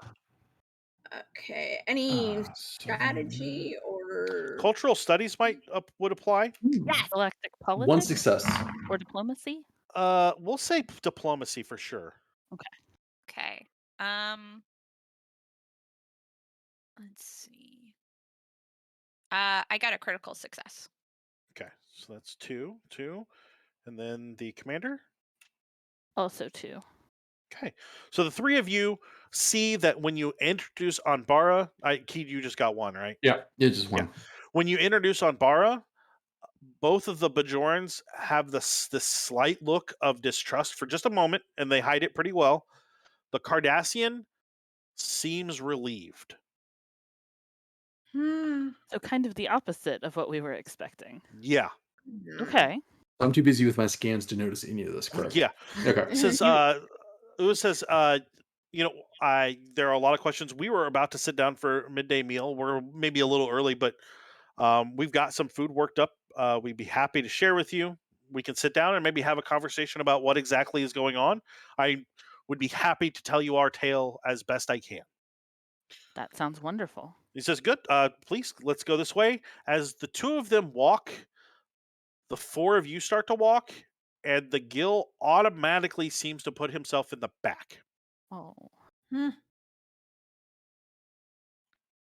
feel like it's a thing where like Anya's just sort of like unconsciously like, I don't want a Cardassian on my back. Yeah, I'm the same way. Like, So then in that case, he would kind of like, if he notices that you're not comfortable, he immediately stops and walks next to you, like in a line. There's no real road here, and it doesn't even look like there's a path out to here. You kind of landed in a non-used area. Didn't want to and he destroy anything. So yeah. Yeah. So yeah, as you walk, he just and he doesn't. While the rest of you are kind of grouped together, even with the other two Bajorans, he is just far enough apart to make himself apart. They couldn't just try to strike a conversation up with him. He's too far away for that. Oh no, you absolutely can. He's not outside of talking distance. He's just outside of comfortable American talking distance. If that makes Gotcha. sense. Yeah, no, that makes sense. yeah. I'm just gonna, I'm sorry. Yeah, I missed your name, and you are. I'm Gil Madal. I was Gil on a Cardassian ship. Are you the ranking Cardassian officer here? I am what is left of our group. I am the ranking member. Yes. You mean what's left? Did you have some casualties when you got to this planet, or before you got here? When our escape pod crashed, one of our members was killed in the crash, and then another one succumbed to injury from it. It was not a pleasant landing at all. We didn't have a good pilot. And I think I don't know if you've noticed, but the shields around this place tend to sap the energy. It's very difficult to land a pod when you have no engines. Yeah, we because noticed there's that no when power. we definitely noticed that when we sent our probe through. We were not prepared at all. It's So there's how many of you now? 7, 8? There are 8 of us. How do you like it here? I mean, obviously you want to be rescued, but Well, the planet is lovely. We are well fed. It's relatively bereft of danger. The predators that are local tend to just give us a wide berth, so that's not bad. Um, but it took some time to get used to that as well. Just which animals are safe and which ones aren't. There are a couple of predators that look completely docile until they attack you. Um, so something to keep in mind. Just if you stray away from the settlement. And Ooze doesn't seem to interrupt anything, but just keeps nodding his head as though he is approving of the conversation. Were you injured when your pod crashed here? Oh yeah, I had I think some cracked ribs and one of my arms was dislocated, and that does correspond with what your scan said. But there Mhm. are other healed stress fractures That's that what I are was. way outside of that. That's what I was going to ask about. It, we were very lucky that the Bajorans were already here and could nurse myself and the other Cardassians back to health. Well, that's great. So I am a doctor, so if anybody, Cardassian or Bajoran, needs any kind of medical attention right now, I'm definitely available for There helping are while we're here. Ooze speaks up and says there are a couple of people that have gotten what we're assuming is kind of some kind of stomach virus. We've seen it before, but maybe our medical equipment wasn't great, and we've used a lot of the medicine. We found some stuff here that's natural that we can use, but we also don't have a doctor. We just have a couple of scientists that are making their best guess. Well, It's been a rough go. There were originally 45 of us of the Bajorans, and now there are only 34. So we lost quite a few. We were lucky to not crash. Um, we had well, I'll tell you more about that when we sit down. But yeah, there. If you wouldn't mind taking a look at them after a meal, it's nothing emergency, but maybe you can figure out what it is, and we can stop eating or drinking whatever's causing it. I definitely would be more than happy to take a look at your patients. So, as you come into the settlement, you see people working. It seems very communal. Everybody's just working to do their things together. Everybody seems okay. You do see Cardassians. They're all dressed in Bajoran clothing. Not all of it is very well fitting. You would have to guess that these are clothes that they were given. Um, Are they doing like the hardest or most no, unpleasant they are tasks? not. Some of Okay. them are doing some menial tasks, but they are working kind of side by side with some of the Bajorans. Cardassians, as you're aware, are typically bigger and stronger. So some of them are carrying things, but it doesn't look like they're being overworked or anything rough is going on. And then there is a kind of like a pavilion setup that looks like it has metal sides that like metal side flaps that come down when they need to, but otherwise is open. And he says, Ooze says, please, let's grab a seat. And there seems to be plenty of room for like maybe 50 or 60 people to sit comfortably. He says, let's grab a seat. The people will bring out food here momentarily. It's always kind of nice. We were lucky that we landed here. Our engines barely made it, but this is a very temperate portion of the planet. There are other places that get a little bit colder and a little bit hotter, but it's nice and breezy through here. We've been very lucky. And he kind of That's motions wonderful. for you all to sit down. And as you kind of do, there are a couple of Bajorans and a Cardassian that bring out like what you would have to guess are not necessarily appetizers, but like the food is on its way. Here are some carrot sticks. Yeah, yeah. Like here are some carrot I get sticks. cheddar Like biscuits. yeah, Yeah. yes, Red yes. Cheddar Bay Lobster. biscuits. In fact, you see the Red Lobster symbol on the side, and you know that you are all safe. Yeah. He says, so I guess I should tell my story, which I'm going to do right after this break when we come back. So you guys are doing pretty good being active in chat. That's great. We actually even have an extra momentum that's floating right now because we haven't gotten to the point where we've had an empty pool to use it. But we appreciate the the channel point spins. We call those Clue Thulus. You can do that to buy some threat or buy momentum. Also help us reroll dice if we need to. Don't forget to do that. Also, there are ways that you can insert characters or name characters in the story that's going on or in future stories. You can tip. Those tips pop up from time to time on the right hand side, so keep an eye out for those. And there's a follow button. If you haven't hit it already, you should check that out. And then once you hit that follow button, did you know?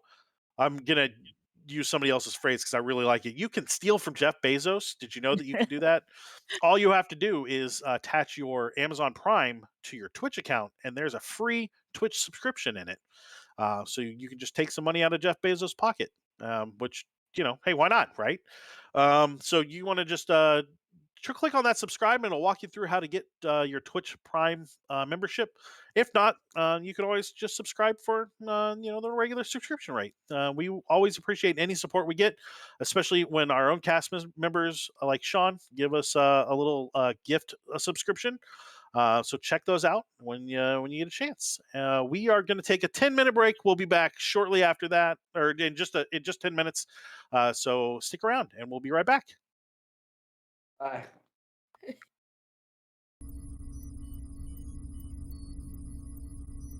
All right, welcome back to the Voyages of. I'm Matt, and I'm still here with the same cast as paranoid as crap. Why is it every game I run, the players get all paranoid? What is that about? It's It's not your just you. reputation, When Matt. Rob runs, we're paranoid too. That's true. We were super paranoids in Rob's run. I feel a little bit better now. Thank you, Amber.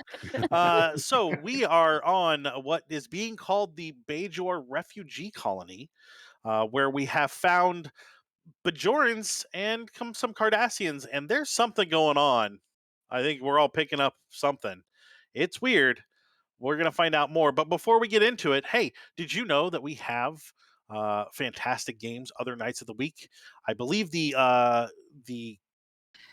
season finale for Growing Shadows is this Thursday. It's a pre-recorded piece. There was a big group of people. It's going to be fantastic. John and his ability to put together this large story has been phenomenal. So really looking forward to seeing that. That's on Thursday. A week from Thursday, we will be doing Illuminated Page. We've got we're getting ready to go deep into the heart of Africa to find the Mountain of the Black Wind, and that doesn't sound bad at all because it's going to be terrible. It's going to be great. I'm going to enjoy that. And then we will be back next week here on the Voyages of. Man, where'd my stuff go? There it goes. We will be back next week for Everybody Plays the Loot, that I will be running. It will also not be a heavy murder game. I'm actually running 2 in a row that are interesting and fun. And that will be at 7 p.m. like normal, 7 p.m. Eastern. And Everybody Plays the Loot, Lute, because I like taking song lyrics and putting my own words in them. And it's Everybody Plays the Fool, but I'm a dork. So, and then I'm sorry, on Fridays, Roxy, who was on the back end and the director in the programmer's chair, she and I are on a D&D stream on Lore. If you want to go to twitch.tv/Lore, there's only one E in that. You can definitely check that out. We are playing some fun characters over there. Roxy's playing a great ranger, and I'm playing a fun barbarian who's definitely not a barbarian. So you should come check that out. Maybe we won't die to goblins again. It was close. Oh, maybe I'll vomit bees again. Who knows? So come check that out. And we will have some fun then. All right. So back to the story. The food's been brought out, and Ooze has kind of grabbed a what looks like some sort of root vegetable and takes a bite. He says, he chews for a second. He said, and swallows. And he says, "So we had our ship in orbit already. We were doing some surveying work. The transports are not very good at it, and I know that. but we were doing some surveying and we had found this weird planet. We didn't know quite what was going on, but we knew it was a safe place to go. Um, and we picked up Dominion ships on scanners, and we just grabbed whoever was on the ship and whoever we could get from the backside of the planet quickly. Use the moons of New Bajor to kind of shield us from scanners as best we could, and then warped out of there as quickly as we could. Um, Brought us here. Um, didn't know that the engines were going to lose power, but we were going to land pretty quickly anyway. We just wanted to get out of view. We landed, and we were here about a year when the Cardassians crashed. Um, and kind of been living together since then. We've lost a few people to injury and a little bit of disease, and um, just infection is kind of rough when you're not sure what's going on. We didn't have a doctor. We did our best, and I honestly think that only losing the number that we did is doing pretty good. And we've eked out a nice little existence here. I feel pretty comfortable here. There's obviously some technology stuff that we could have, but we do all right. And most of us are pretty happy. I know that there are some members of the Bajoran crew that would want to go home. I assume that there is still a home. Um, we gathered from the attack on New Bajor, and then the conversations we've had with Medill and his group, that the Dominion got pretty rough. But I assume if Starfleet's here, then things aren't nearly as bad as they were. Yes, there has been a treaty signed, and things are slowly establishing themselves into a new pattern of normal. Let's see. Well, good. Well, in that case, I'm glad to hear that there's a treaty and that things are going pretty well. Um, but yeah, what kind of questions can I answer for you?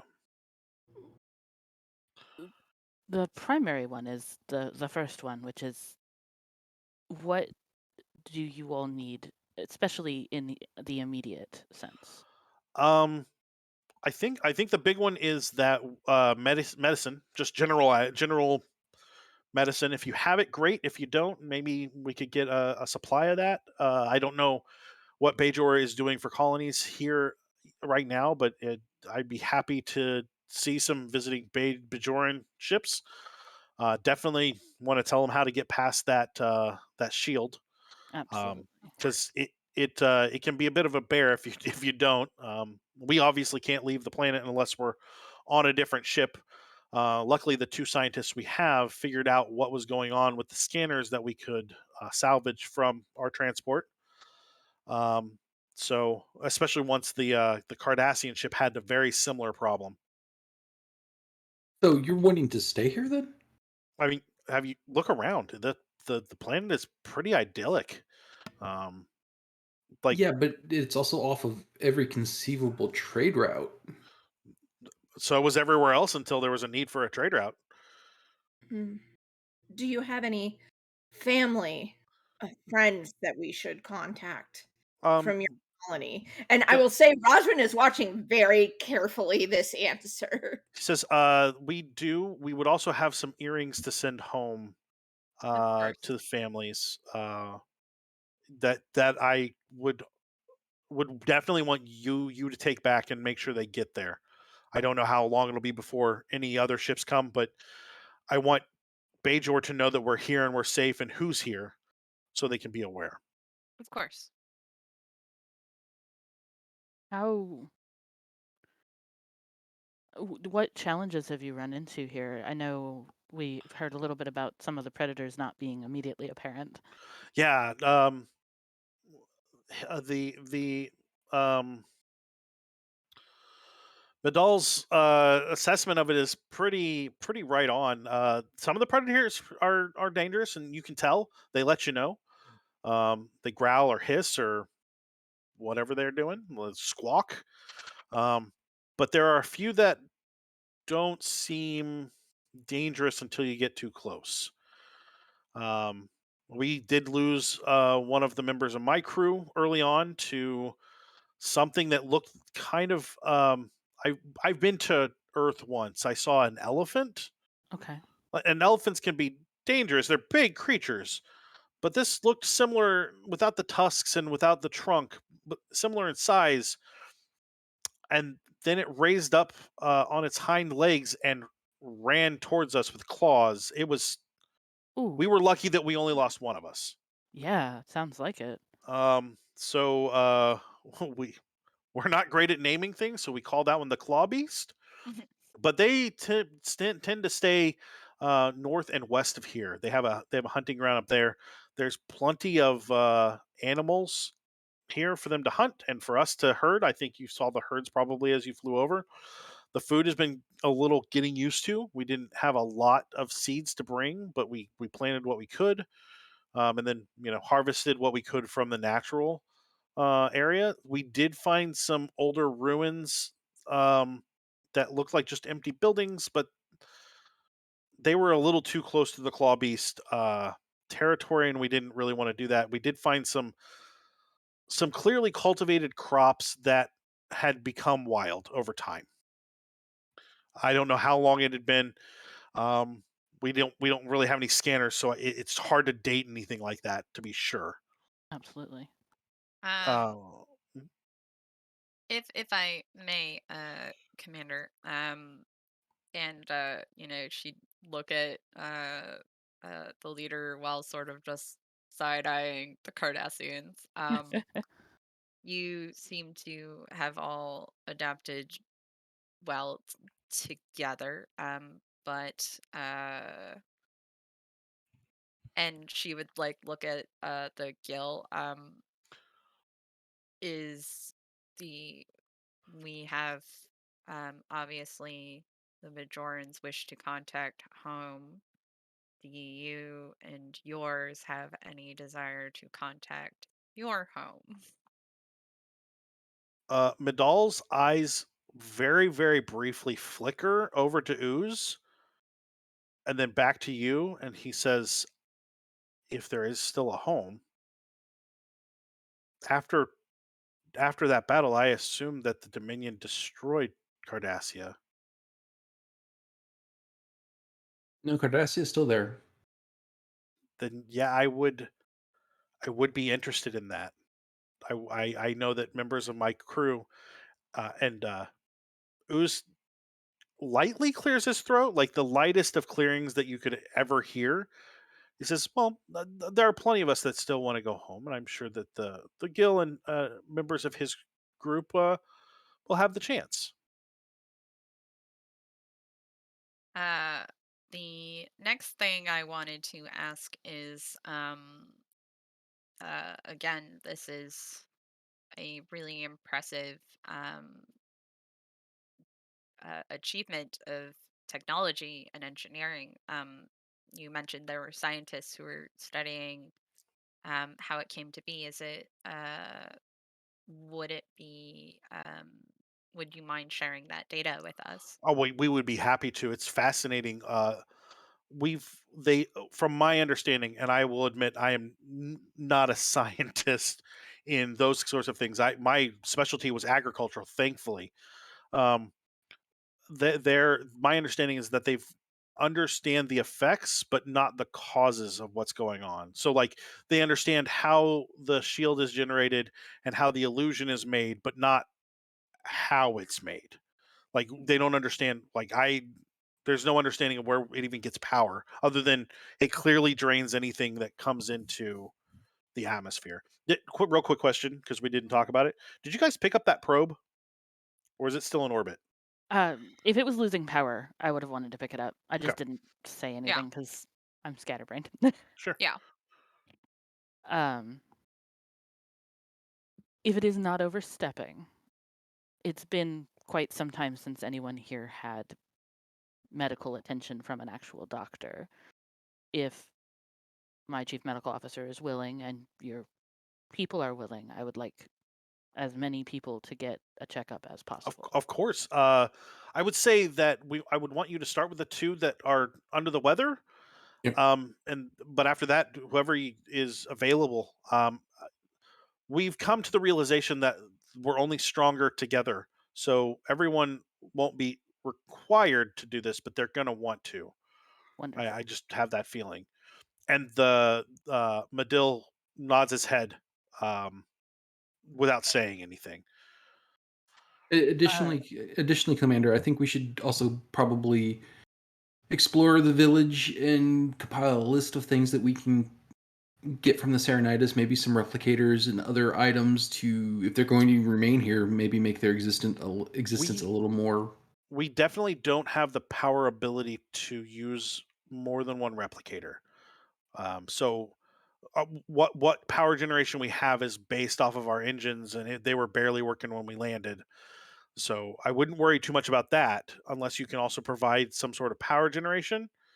But honestly, we're doing fine for right now. If that comes in 3 or 4 months when Bajorans start coming out this way, that's great. We're in no rush for that kind of thing. We do pretty okay. So out of game, because I kind of need this information to formulate what I'm doing. Is this planet within the boundaries of that new Cardassian empire thing that's forming? No, not okay. So they're not outside. to your knowledge. Okay, cool. Okay. Your and- commander, your communicator chirps. Commander, Yes. I've been hailed By who? by a Cardassian ship. Did they state what they wanted? They let me know that they're coming in for a landing. I believe the captain's name was Takeni. Oh.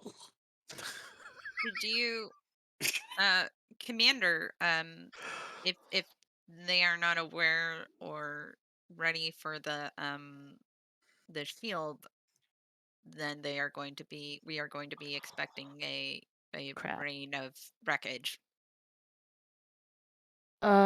Goodness. Part of me is like, Okay. let it happen. Remind Amber the player who Takeni is, because everyone reacted. So you remember that goal that helped you with the pirates? Oh no. The Yeah. one that's Okay. also the new Cardassian Empire over here in the Gamma Quadrant. Yeah, he is calling himself Legate Takeni, which you know is essentially Admiral. Oh goodness gracious.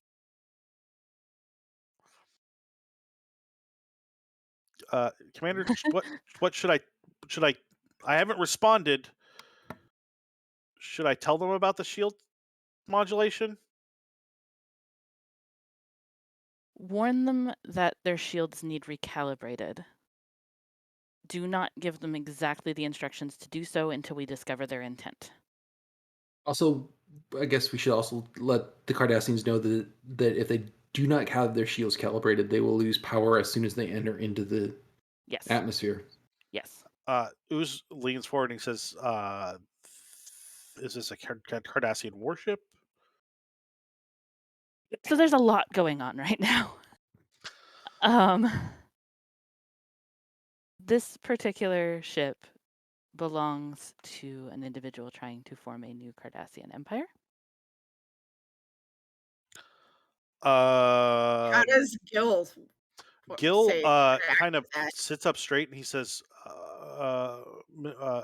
Ooze, we have to remind them that per the Treaty of Bajor, they don't have rights to land on a Bajoran colony without express permission.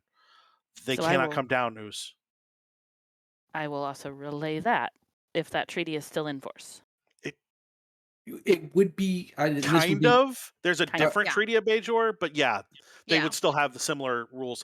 All of If the this was stuttering the main I did was the character, not Yeah. Matt trying to think things. Like the character is clearly something's wrong. And Commander, a representative from the true Cardassian Empire that we have the treaties with would follow the Bajoran treaties, but this is a new faction. We don't know that they would follow that treaty at all. So we're going to give them the warning and the law And if they choose not to follow either of those, I am not going to feel bad if they crash their ship. Unless it lands on us. Well, yeah, that would be bad. That is the Also, greater concern that I have, that their also, idiocy would kill all of us. we should get in touch with the Cerynitis as soon as possible. Back to the runabout. Yes. So, you hear Ensign Stern, Commander. So I'm Yep. just telling them not to come down. Not to come down with those 2 reasons. Okay. Stern out. Thank you. Okay. So things just got interesting. More interesting. Everything's fine, Commander. I don't know Gilmadal? what you're talking about. This seems par for the course for exactly this sort of situation. We have Gilmadal, I would very much like to speak to you. Who did you say? Gilmadal. Yes. You said Commander, right? Yes. Yes. How may I help you? Come walk with me. Okay. He stands up and because you guys are all hyper aware, and by hyper aware I mean paranoid. You notice that ooze kind of tightens for a second, and there is a look exchanged between them, and Gil gets the idea of whatever was being meant to be said was said, and he got it. Oh, I And that's what forgot. Rozrin expected too. I He was I watching for it. apologize to Lieutenant Liz Stern, who had been promoted. Oh, Yeah. yes. Liv, not even Liz. Wow, thank you. Roxy's all over this. Yeah, Liv Mhm. Stern, Lieutenant Liv Stern, who has worked very hard to get her promotion and Yeah. has earned every second of that. Oh, absolutely she has. Um, so yeah, the Madal stands up and kind of walks off a little bit, waiting for you. I will follow. And Um, I'm kind of looking at the 3 of you like, you do your things. Commander, before oh, you go, can I have Yes, a word privately with you? absolutely. So before you get to the golem, we're kind of away from Yes. what Ooze. Uzmond. Mhm. I've been relay the information that I did a scan of the gill, that he does have injuries, old breaks that were consistent with the crash, but there are many more that show that he has been injured or mistreated. I'm hoping that he will come see you later if we do end up having time to do medical scans, but since our timeline seems to have been moved up, I'm just going to go be blunt with him. That might help you. I mean, if you can, promise him that we can take him and the Cardassians off this planet, he may be more forthcoming. Absolutely. Thank you. Meanwhile, Anya would look at the Bajoran leader and just be like, "All right, I had noticed some peculiar fluctuations power wise with the shield. So that seems to be indicating a rate of decay. So if you can show me, at least as far as you're aware, where whatever sort of interface or generator or whatever, perhaps I can help extend that duration."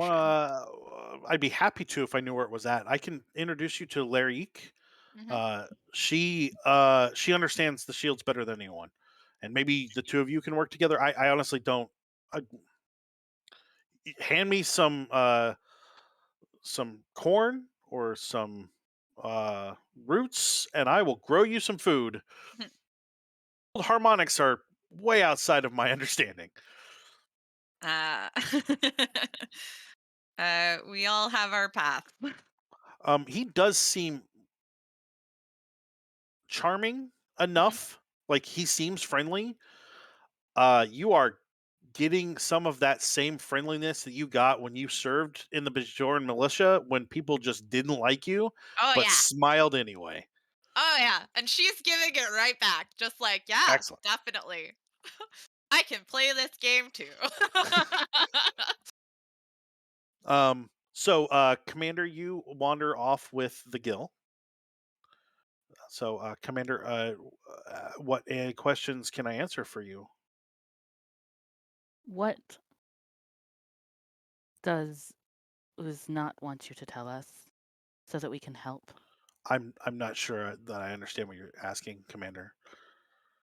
My CMO noticed that you've sustained some injuries that don't line up with the crash, and Life here is rough.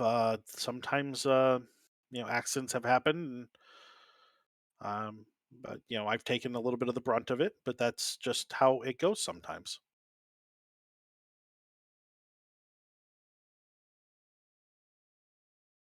do you have any say in what happens to you? Can I get you to give me, let's say, presence and command? Diplomacy would definitely apply.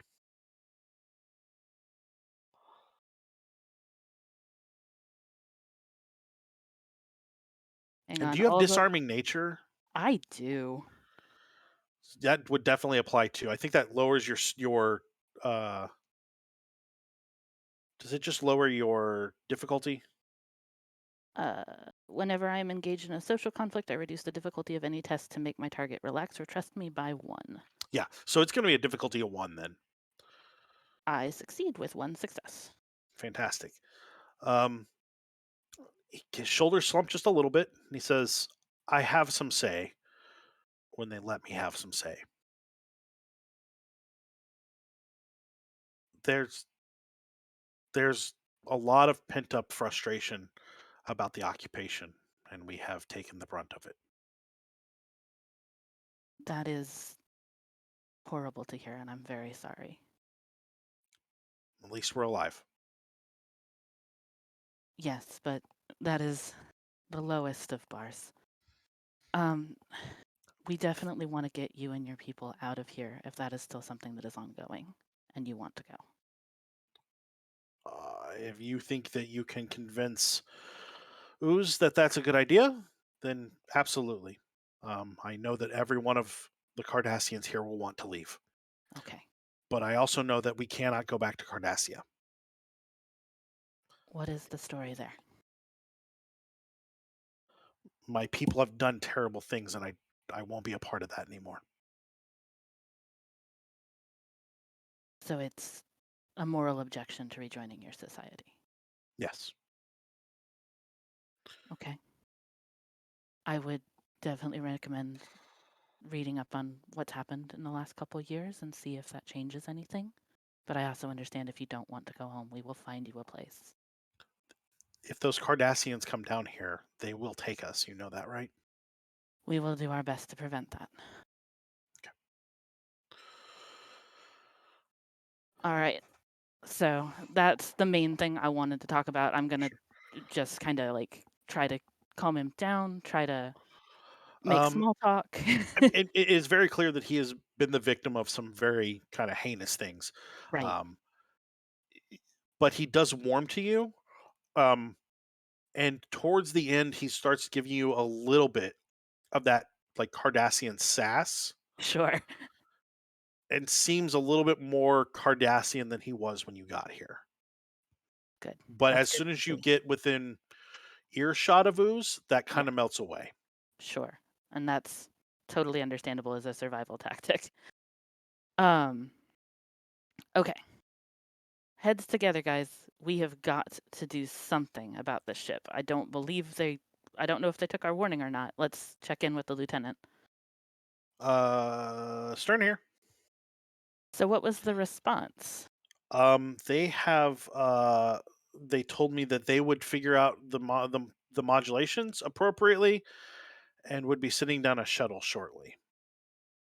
Okay. According to sensors, they've sent 4 probes, 3 of which have fallen to the planet. 1 exploded. I don't know how much longer it'll take them.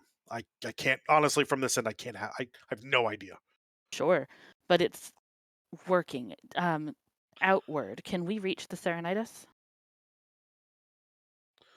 Not without launching a probe, and I'd have to leave the planet to do that.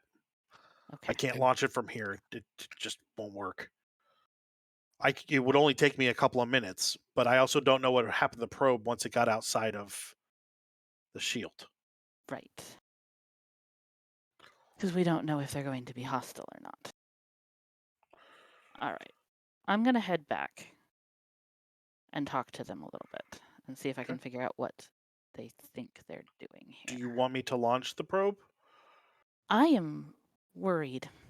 Hang on just a sec.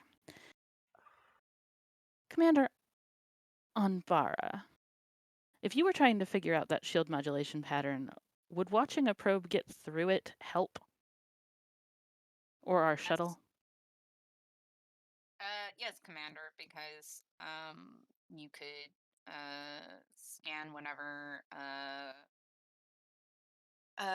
modulations were made to it, and then just simply do a greater process of elimination for the permutations and variables involved with the various space transactions.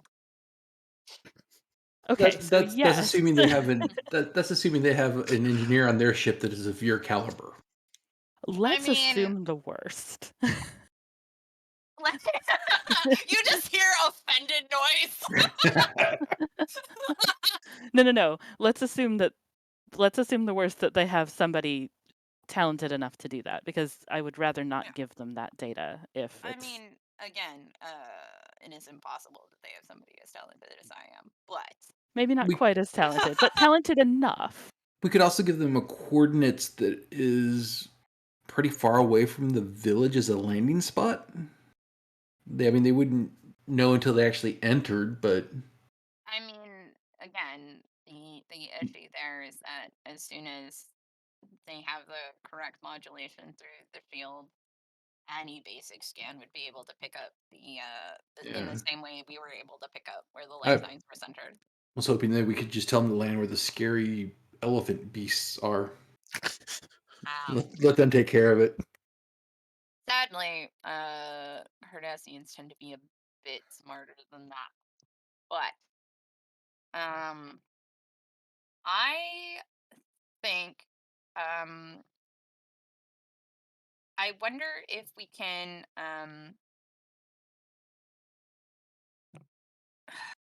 if we can set it up to, program the probe, to give a, quick, automated, if we can create an automated message to send after we've reached our point of stalling. Because again, they're sending things down. They're going to figure it out eventually. And if we can take advantage of that by utilizing that time to figure out something better right now, and then send our thing then, that might be the best of both worlds. That makes sense. So, how are they getting hailing frequencies through? Probes. Let's have Anbara roll. Yeah. Let's say reason engineering. Okay.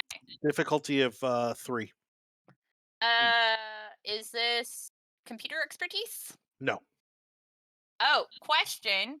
Since it has to do with the shielding and all of that stuff, does my regimented mind thing apply? Because I'm seeking information. Yeah. Yes. Okay. So difficulty 2. I would like to buy a dice with momentum. Sure. We're maxed, I think, that so yeah, will go actually for it. still leave us a cap because we Cool. had one from chat. Sweet. Thank you, chat. 2 successes and a complication. Oh no. Cardassians, surprisingly, one of the things that they do well is communication. So their communication frequencies are just stronger. They put a lot of effort into that. So it is penetrating the shield for whatever reason. Is it possible to reverse engineer a way to boost our signal? It would require a lot of work. Okay. And by a lot of work, I mean like hour and a half, 2 hours. Yeah. Not terribly a lot of work, but like you'd have to But put some effort into it. Yeah, likely they're gonna get through before I can get a signal through, right? Sure. Okay. Your commander, your communicator chimes again. Okay. This is Lieutenant Stern. Incoming, Commander. They figured it out. Oh, Oh, Okay. better launch that probe. do we want to hide the Cardassians on the planet in a runabout? Yes. Yes, we do. So, oof, Commander, if I may, though, they're still going to be able to scan them there, but at least it implies they're under our protection. Right. all right. I know it's not ideal, but we're working on limited time. Yeah. Oof, if you could please have their Cardassians on your planet, please, on my Follow runabout, us. so that we can. I do not believe things will go well for them with this particular group. Gil pulls a Cardassian communicator out of his pocket and he presses it. He says, "Everybody, you need to get to the shuttle or to the runabout now. The Federation is asking us to get on there, and I think there are Cardassians coming." Ooze seems irritated by the initiative, but the Gil or Maddle gets up and starts walking that way, and you see the Cardassians in the village start heading that way as well, and they're not walking; they're booking. Lieutenant Stern, there are the Cardassian population of this colony is on the way to the runabout. Please allow them on. I'm gonna go I'm with. sorry, Commander. Could you repeat that? The Cardassian population of this colony is headed towards the runabout. Please allow them on. I'm actually gonna go with them so that I can make sure, scan them and see if there's any more evidence of mistreatment. They're being in a nice contained space, and that might give Lieutenant Stern some ease knowing that there's someone else on the ship with her. Yeah. Okay, Commander. I will let them on, of course. Just gonna Commander, follow orders. Thank you. do you want me to remain here or go with them?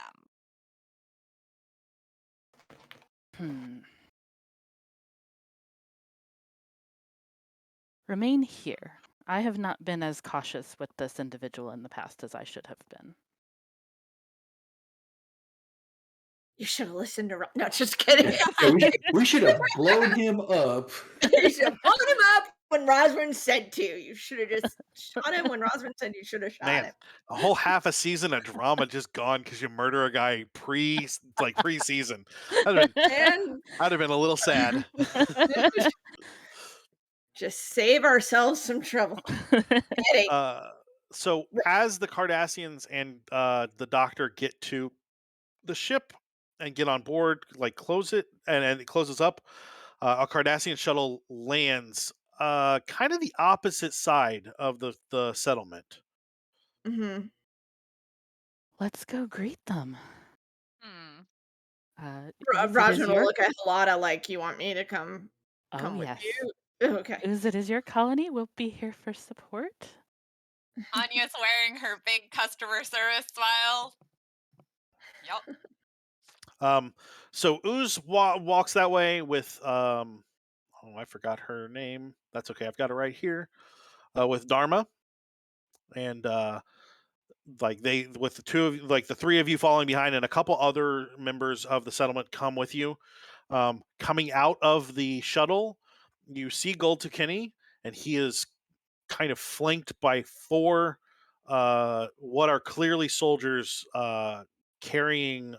They've got Cardassian phasers on their hips, and two of them are carrying Cardassian rifles, which I have to spend 2 threat for.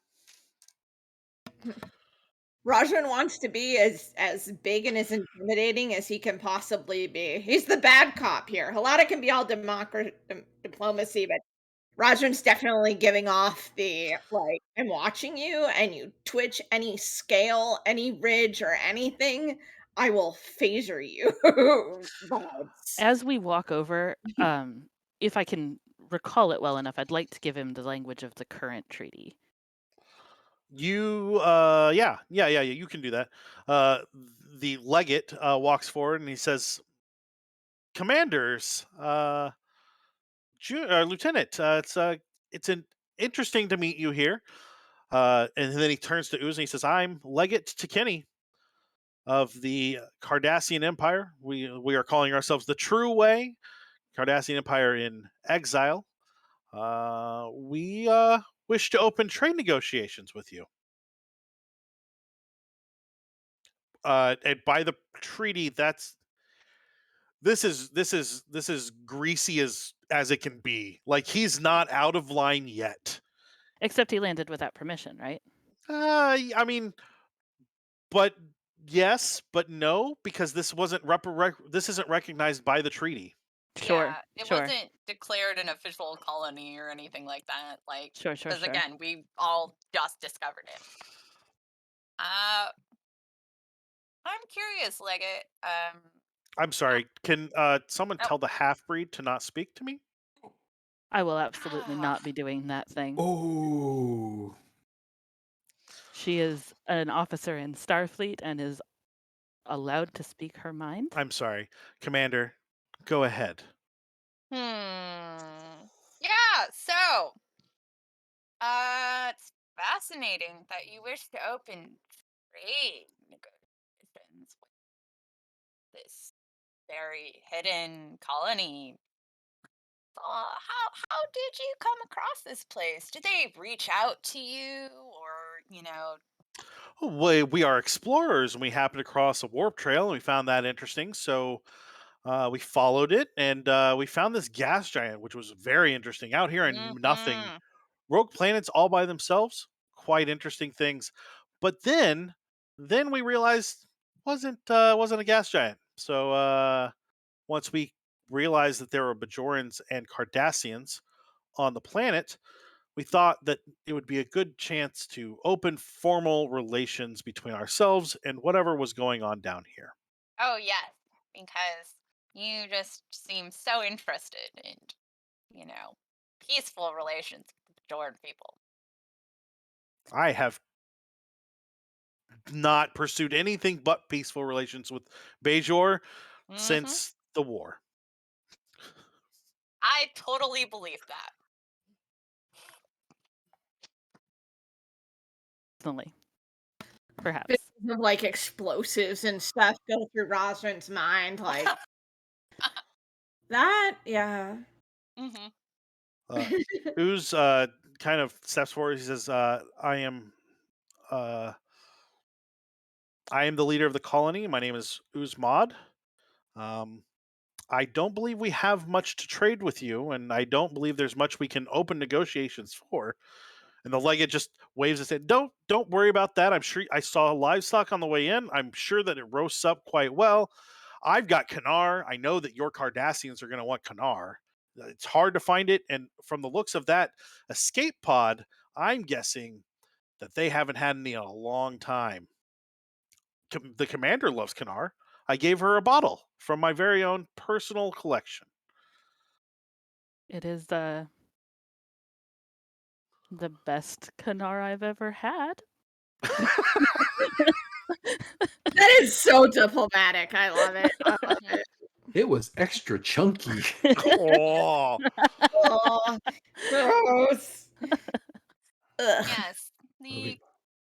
it is a shame that the commander has yet to experience a wider selection of Cardassian delicacies.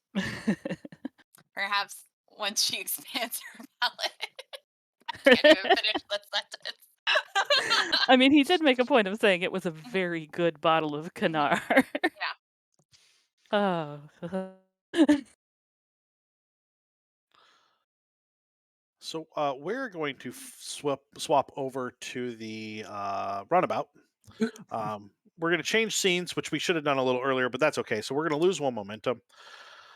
So you've gotten everybody in there. The Cardassians are hanging out in the back with you, kind of in the makeshift medical bay eating area lounge. Doing triage. Not Yeah. triage, but just, normal checkup. Yeah. As you're scanning one of the Cardassians, hold on just a second.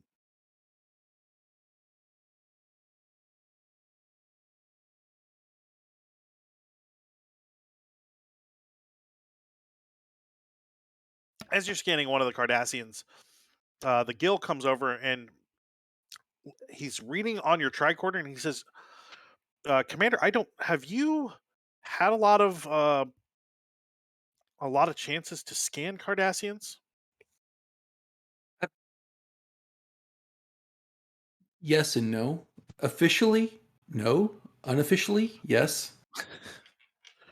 Interesting. Being Klingon, in case you haven't noticed, I'm not exactly full Klingon, so I've used my medical knowledge to my advantage, and I've done extensive studies on other species, so I knew how best to dispatch them if the need arises. I see. That's what I thought. Can I get you to give me a insight security? It's going to be opposed by the Gill, and he is going to roll to take your phaser. Oh, bad, Ah! bad, Rozrin bad. should have gone to the shuttle. Dang it. I am Didn't going to buy a dice. Okay. just channel Rozrin, Yes. Dr. Hastings. I assume you were buying that with momentum, right? Yeah. Cool. Oh no, I'm not giving you more threat. I was just checking. You never know.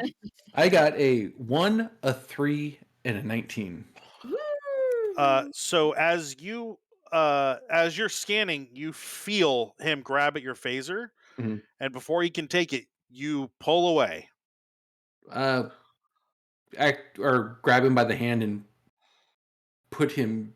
I don't want to be that person. Never mind. I was gonna say break his wrist, but I don't want to be that person. I'm gonna be bigger. Do you want to grab him by the wrist and like twist until he kind of backs off? Like Yeah, we're apply gonna. pressure? Yeah. Okay. As you do that, you become acutely aware of the 7 other Cardassians in the room with you.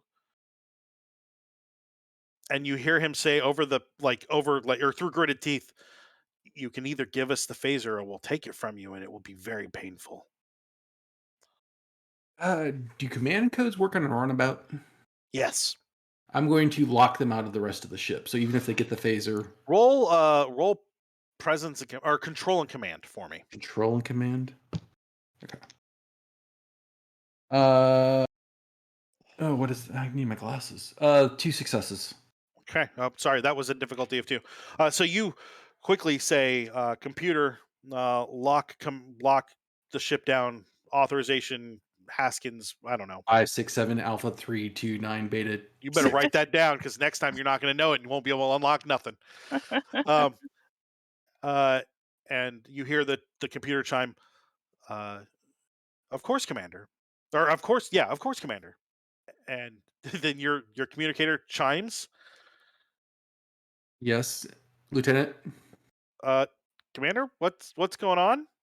The Cardassians. I gotta stop saying Kardashians. The Cardassians that we invited onto our ship to give them shelter have decided they want to take the ship. So I've locked the ship down. Stay put. You should be safe. But you do have your phaser, don't you? I do. And I'm just gonna I- look at the Gill and be like, "We're helping you. You're just making this harder on yourself. We have to get off this planet. You're going to get off this planet, but you're not going to get off this planet in one piece if you don't cooperate with us."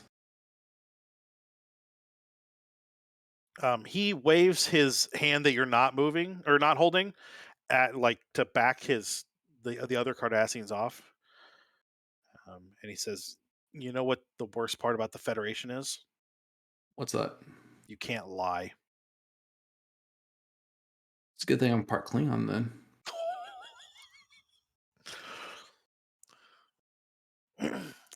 He seems to relax as though he is done fighting you, and the other Cardassians have backed away from you.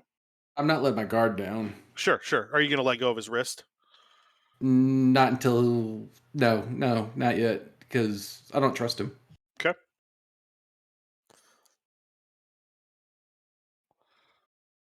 Are we gonna have a problem, or are we gonna work together to get out of the situation?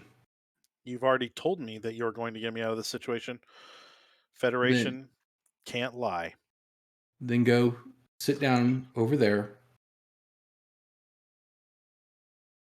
and we're going to get out of this together.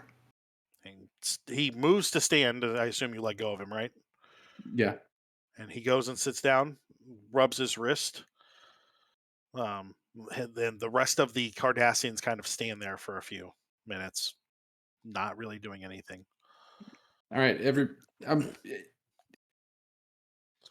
don't want to contact the commander. We're still going to keep the ship in lockdown for right now.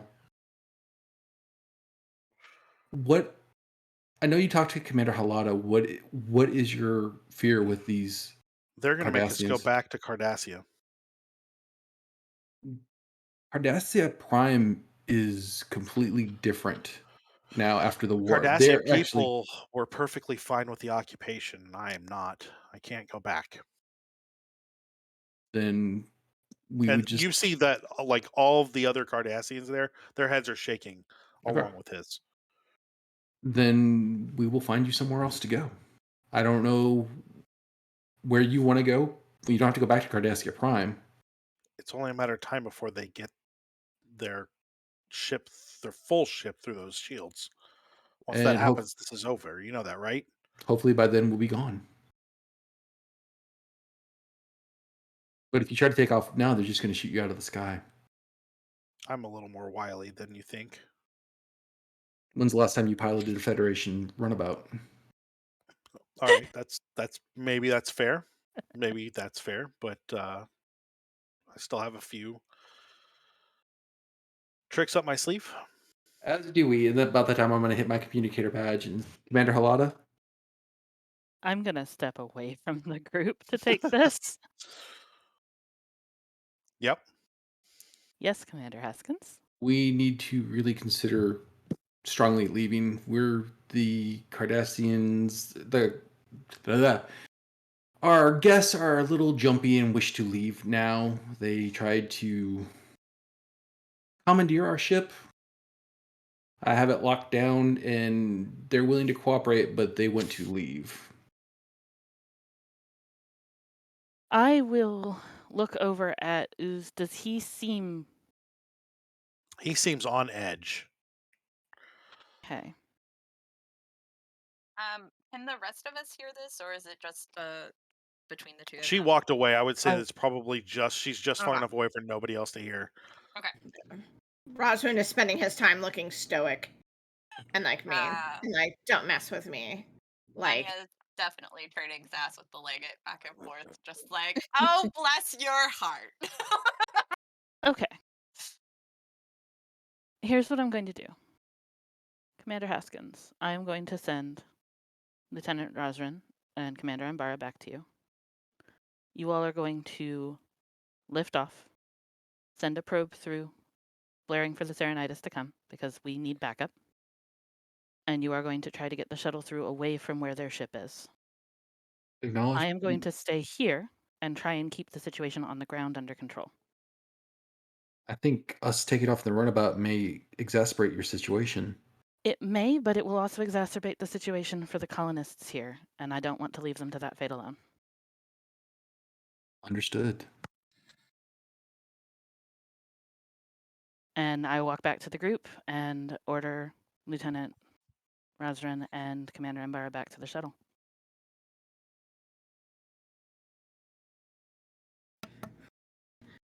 Rozrin looks at you in obvious concern for leaving you by Yeah. yourself. Like, may I Commander? I have a word with you for a moment, just to go over some schematics of Sure. the science stuff, they don't understand. So I have the utmost respect for you, Commander, but that they are very heavily armed, Yes. and And you're going to go get the Cerynitis to come rescue me. yes, but It should be noted the Cerynitis is maybe 25 minutes away by Warp 9. Like yeah, they'll be here. yeah. I will be fine. I cannot make this decision to have you all get out of here and leave the colonists completely undefended. I cannot. All right.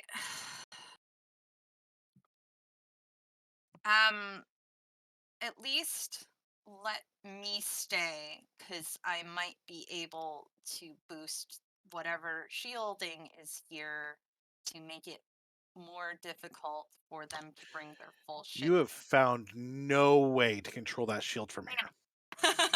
Like, even like, Okay. we'll assume you talk to that other scientist. Yeah. They have there's no control panel that they have found anywhere. That's Okay, where never mind. that control panel is where all the scary elephant creatures are. It's where the claw. Probably. It's where the claw. Yeah, the claw. Okay. Claw beasts. All right. Like, she just nods but looks incredibly unhappy about it. It is an order. I know, and I do follow orders, Commander. I know. May the prophet's blessing guide your path. Thank you. Rozrin? Nothing? He says a lot with his face. I am sure I'm getting like next grade disapproval. Yeah. I mean, he's not going to openly be like, Yeah, no. so those shield modulations are here. Yeah. And, make sure that the reverse phase algorithm is properly demodulated. So the two of you head back to the runabout. Halada, you head back over to the group, I assume? Yep. Gonna try to keep that situation calm. The legate smiles that creepy Cardassian smile. Yes. Where are your officers going, Commander? There was a situation back on the runabout that needs attending to. Cardassians can be a raucous bunch. I'm sure my men would be happy to help out. I believe it's a situation most happily dealt with by my engineer. It doesn't really need more guns involved. What's the Federation's interest here? There was a distress beacon. Interesting. So he turns to Ooze and he says, so officially, you have no connection to the Federation nor to Bajor. Is that correct? And Ooze looks over at you like the farmer looks over at you, very confused. Okay, so per Federation guidelines, if we responded to a distress signal, we're at least under obligation to like protect them, right? From whatever their distress was, but they're doing pretty good. So why don't you do me a favor and roll, let's say, reason and command. Definitely Starfleet protocol would fall into that. Or diplomacy. What's the other one you have? Galactic politics. Galactic politics was 100% fit there. Some dice too. Oh yeah. What's the difficulty? We're gonna say it's a 2. 2? Yeah, I'll buy a die. And you said it was reason and command. Command? Okay, so I need to go under a 14.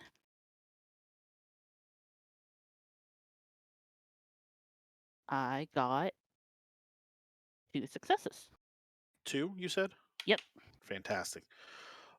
So you turn to him and begin to spout Federation guidelines in like rapid succession, just like, well, per this thing, this is what's going on per this, and but don't forget that there was this one treaty this one time, and like you just like start hammering him, and he just smiles the whole time. Just the more you say, the more he smiles. Sure.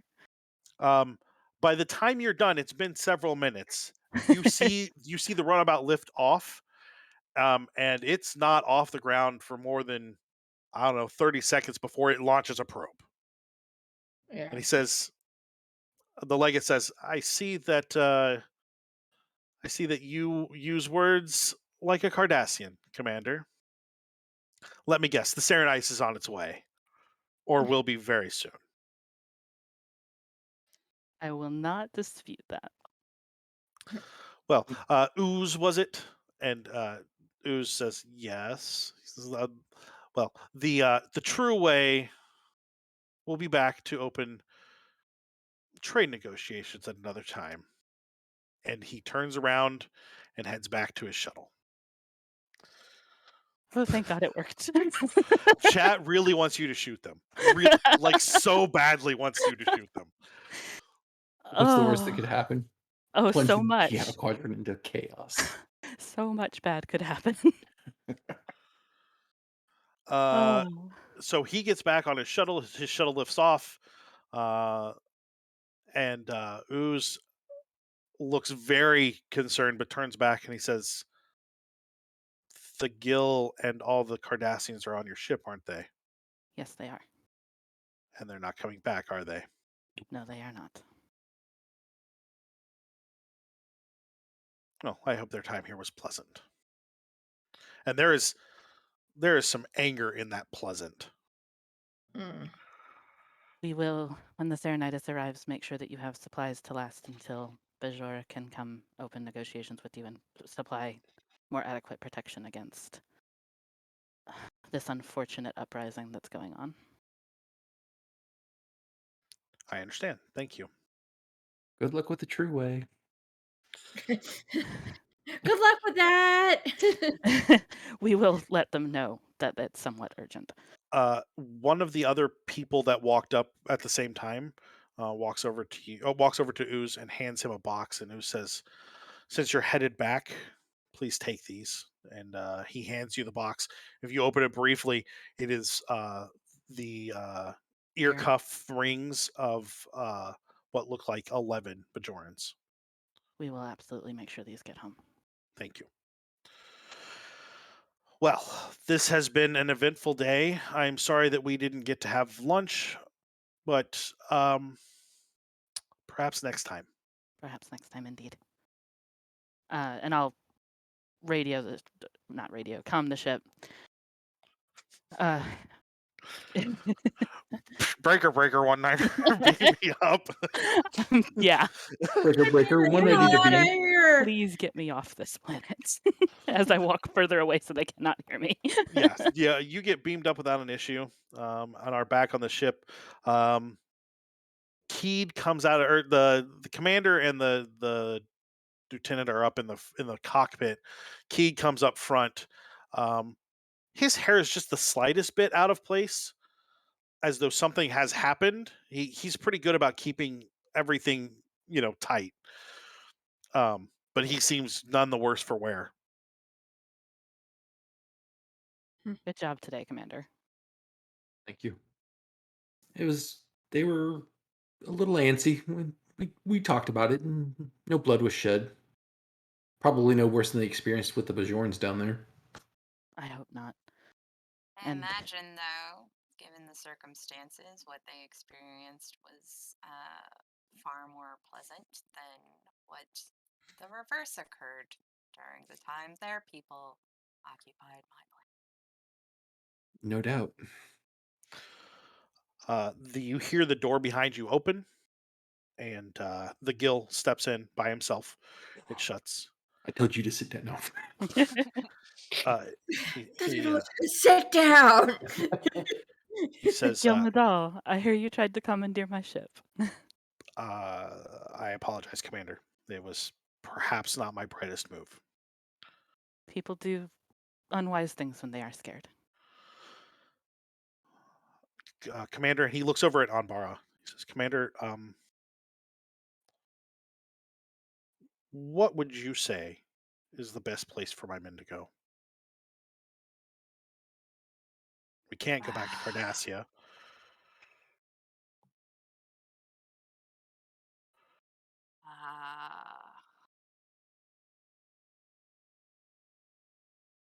Truthfully, I am not certain of the answer. Perhaps Deep Space Nine temporarily until some sort of settlement can be arranged. Hang out on Ryza.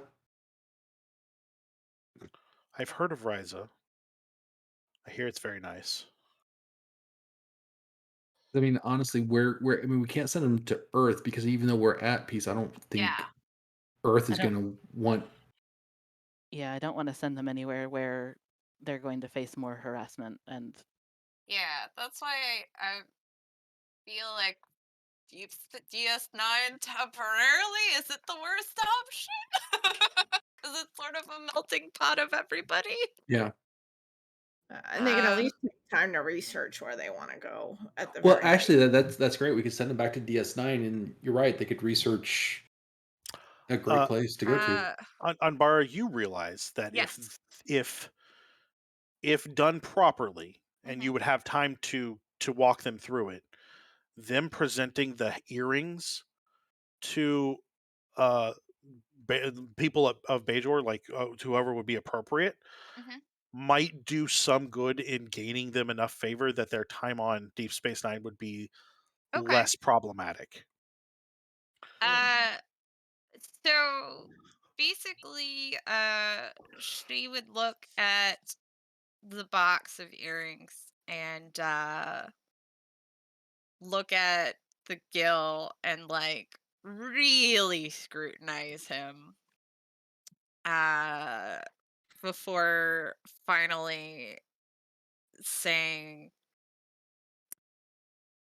"Are you and the rest of your men truly repentant for the deeds and acts that your people committed during the occupation?" I know I am, and I believe that my men share that. I think we've come to understand what we did in a much smaller manner. And do you understand in the same way that I understand that those wounds are very deep and will take a great deal of time and effort and empathy to heal?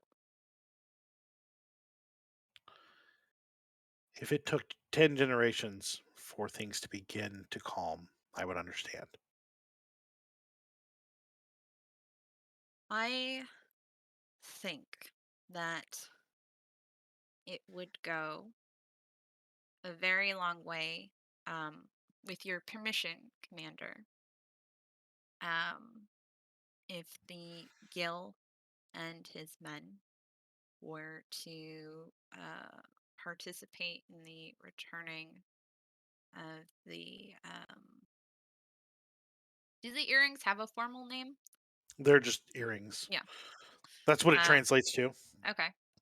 Uh, if he were, if they were to return the earrings, to the leadership of Bajor, um, because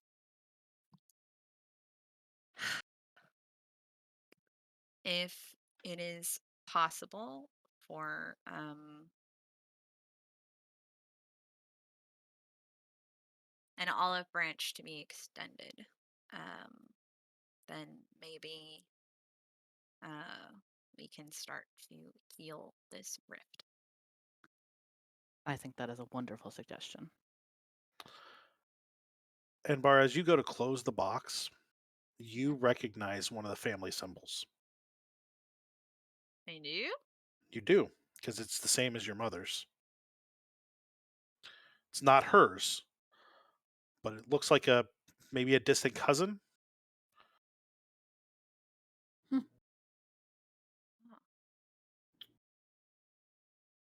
Was I aware of any relatives that were on New Bayshore? Your mother didn't speak of them because Mm, the family didn't speak to her. She was cut off and didn't want to tell you about people you would never meet. gotcha. Uh, she kind of like hesitates closing the box and just sort of has a moment where like, her mouth kind of tightens a bit before she does shut the lid. Um mm, uh there are the wounds run very deep and it is a burden to bear the sins of those that you never knew. But I hope that for all of our sakes that you are strong enough to bear it. Says thank you, Commander. I think that's going to do it tonight for us.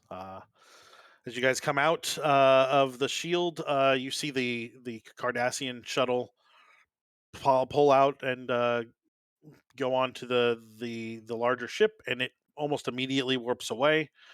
The Cerynitis tells you that they're maybe 20 minutes away, but they are preparing relief ships, like relief shuttles, to go down as soon as they get there. We'll But send the stuff so that they can do the shield stuff before they get here and all that good. yeah.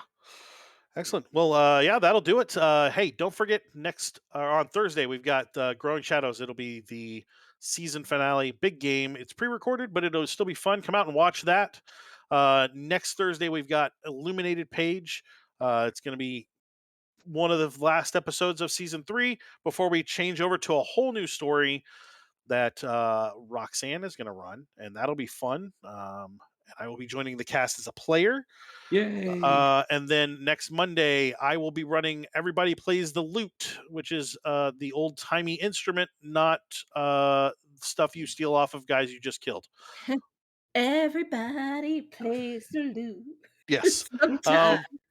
So come out for that. And then those are all at 7 p.m. Eastern Time, like 4 p.m. Pacific.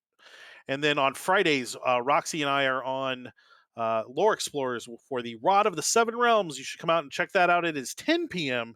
Eastern Time, 7 p.m. Pacific. It's a fun game so far. I did actually vomit bees. It was great. I also teleported when I cut off a goblin's legs. We're doing great. It's going to be fun. So come out for that too. You can check that link out in the chat right there because Roxy is on top of it. So definitely check that out. We will see you guys around. Oh, and we are gonna raid. We are raiding Q Times for Clear Skies, which is another Star Trek adventure stream.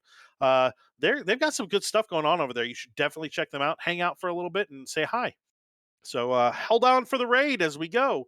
Raid us away, Roxy.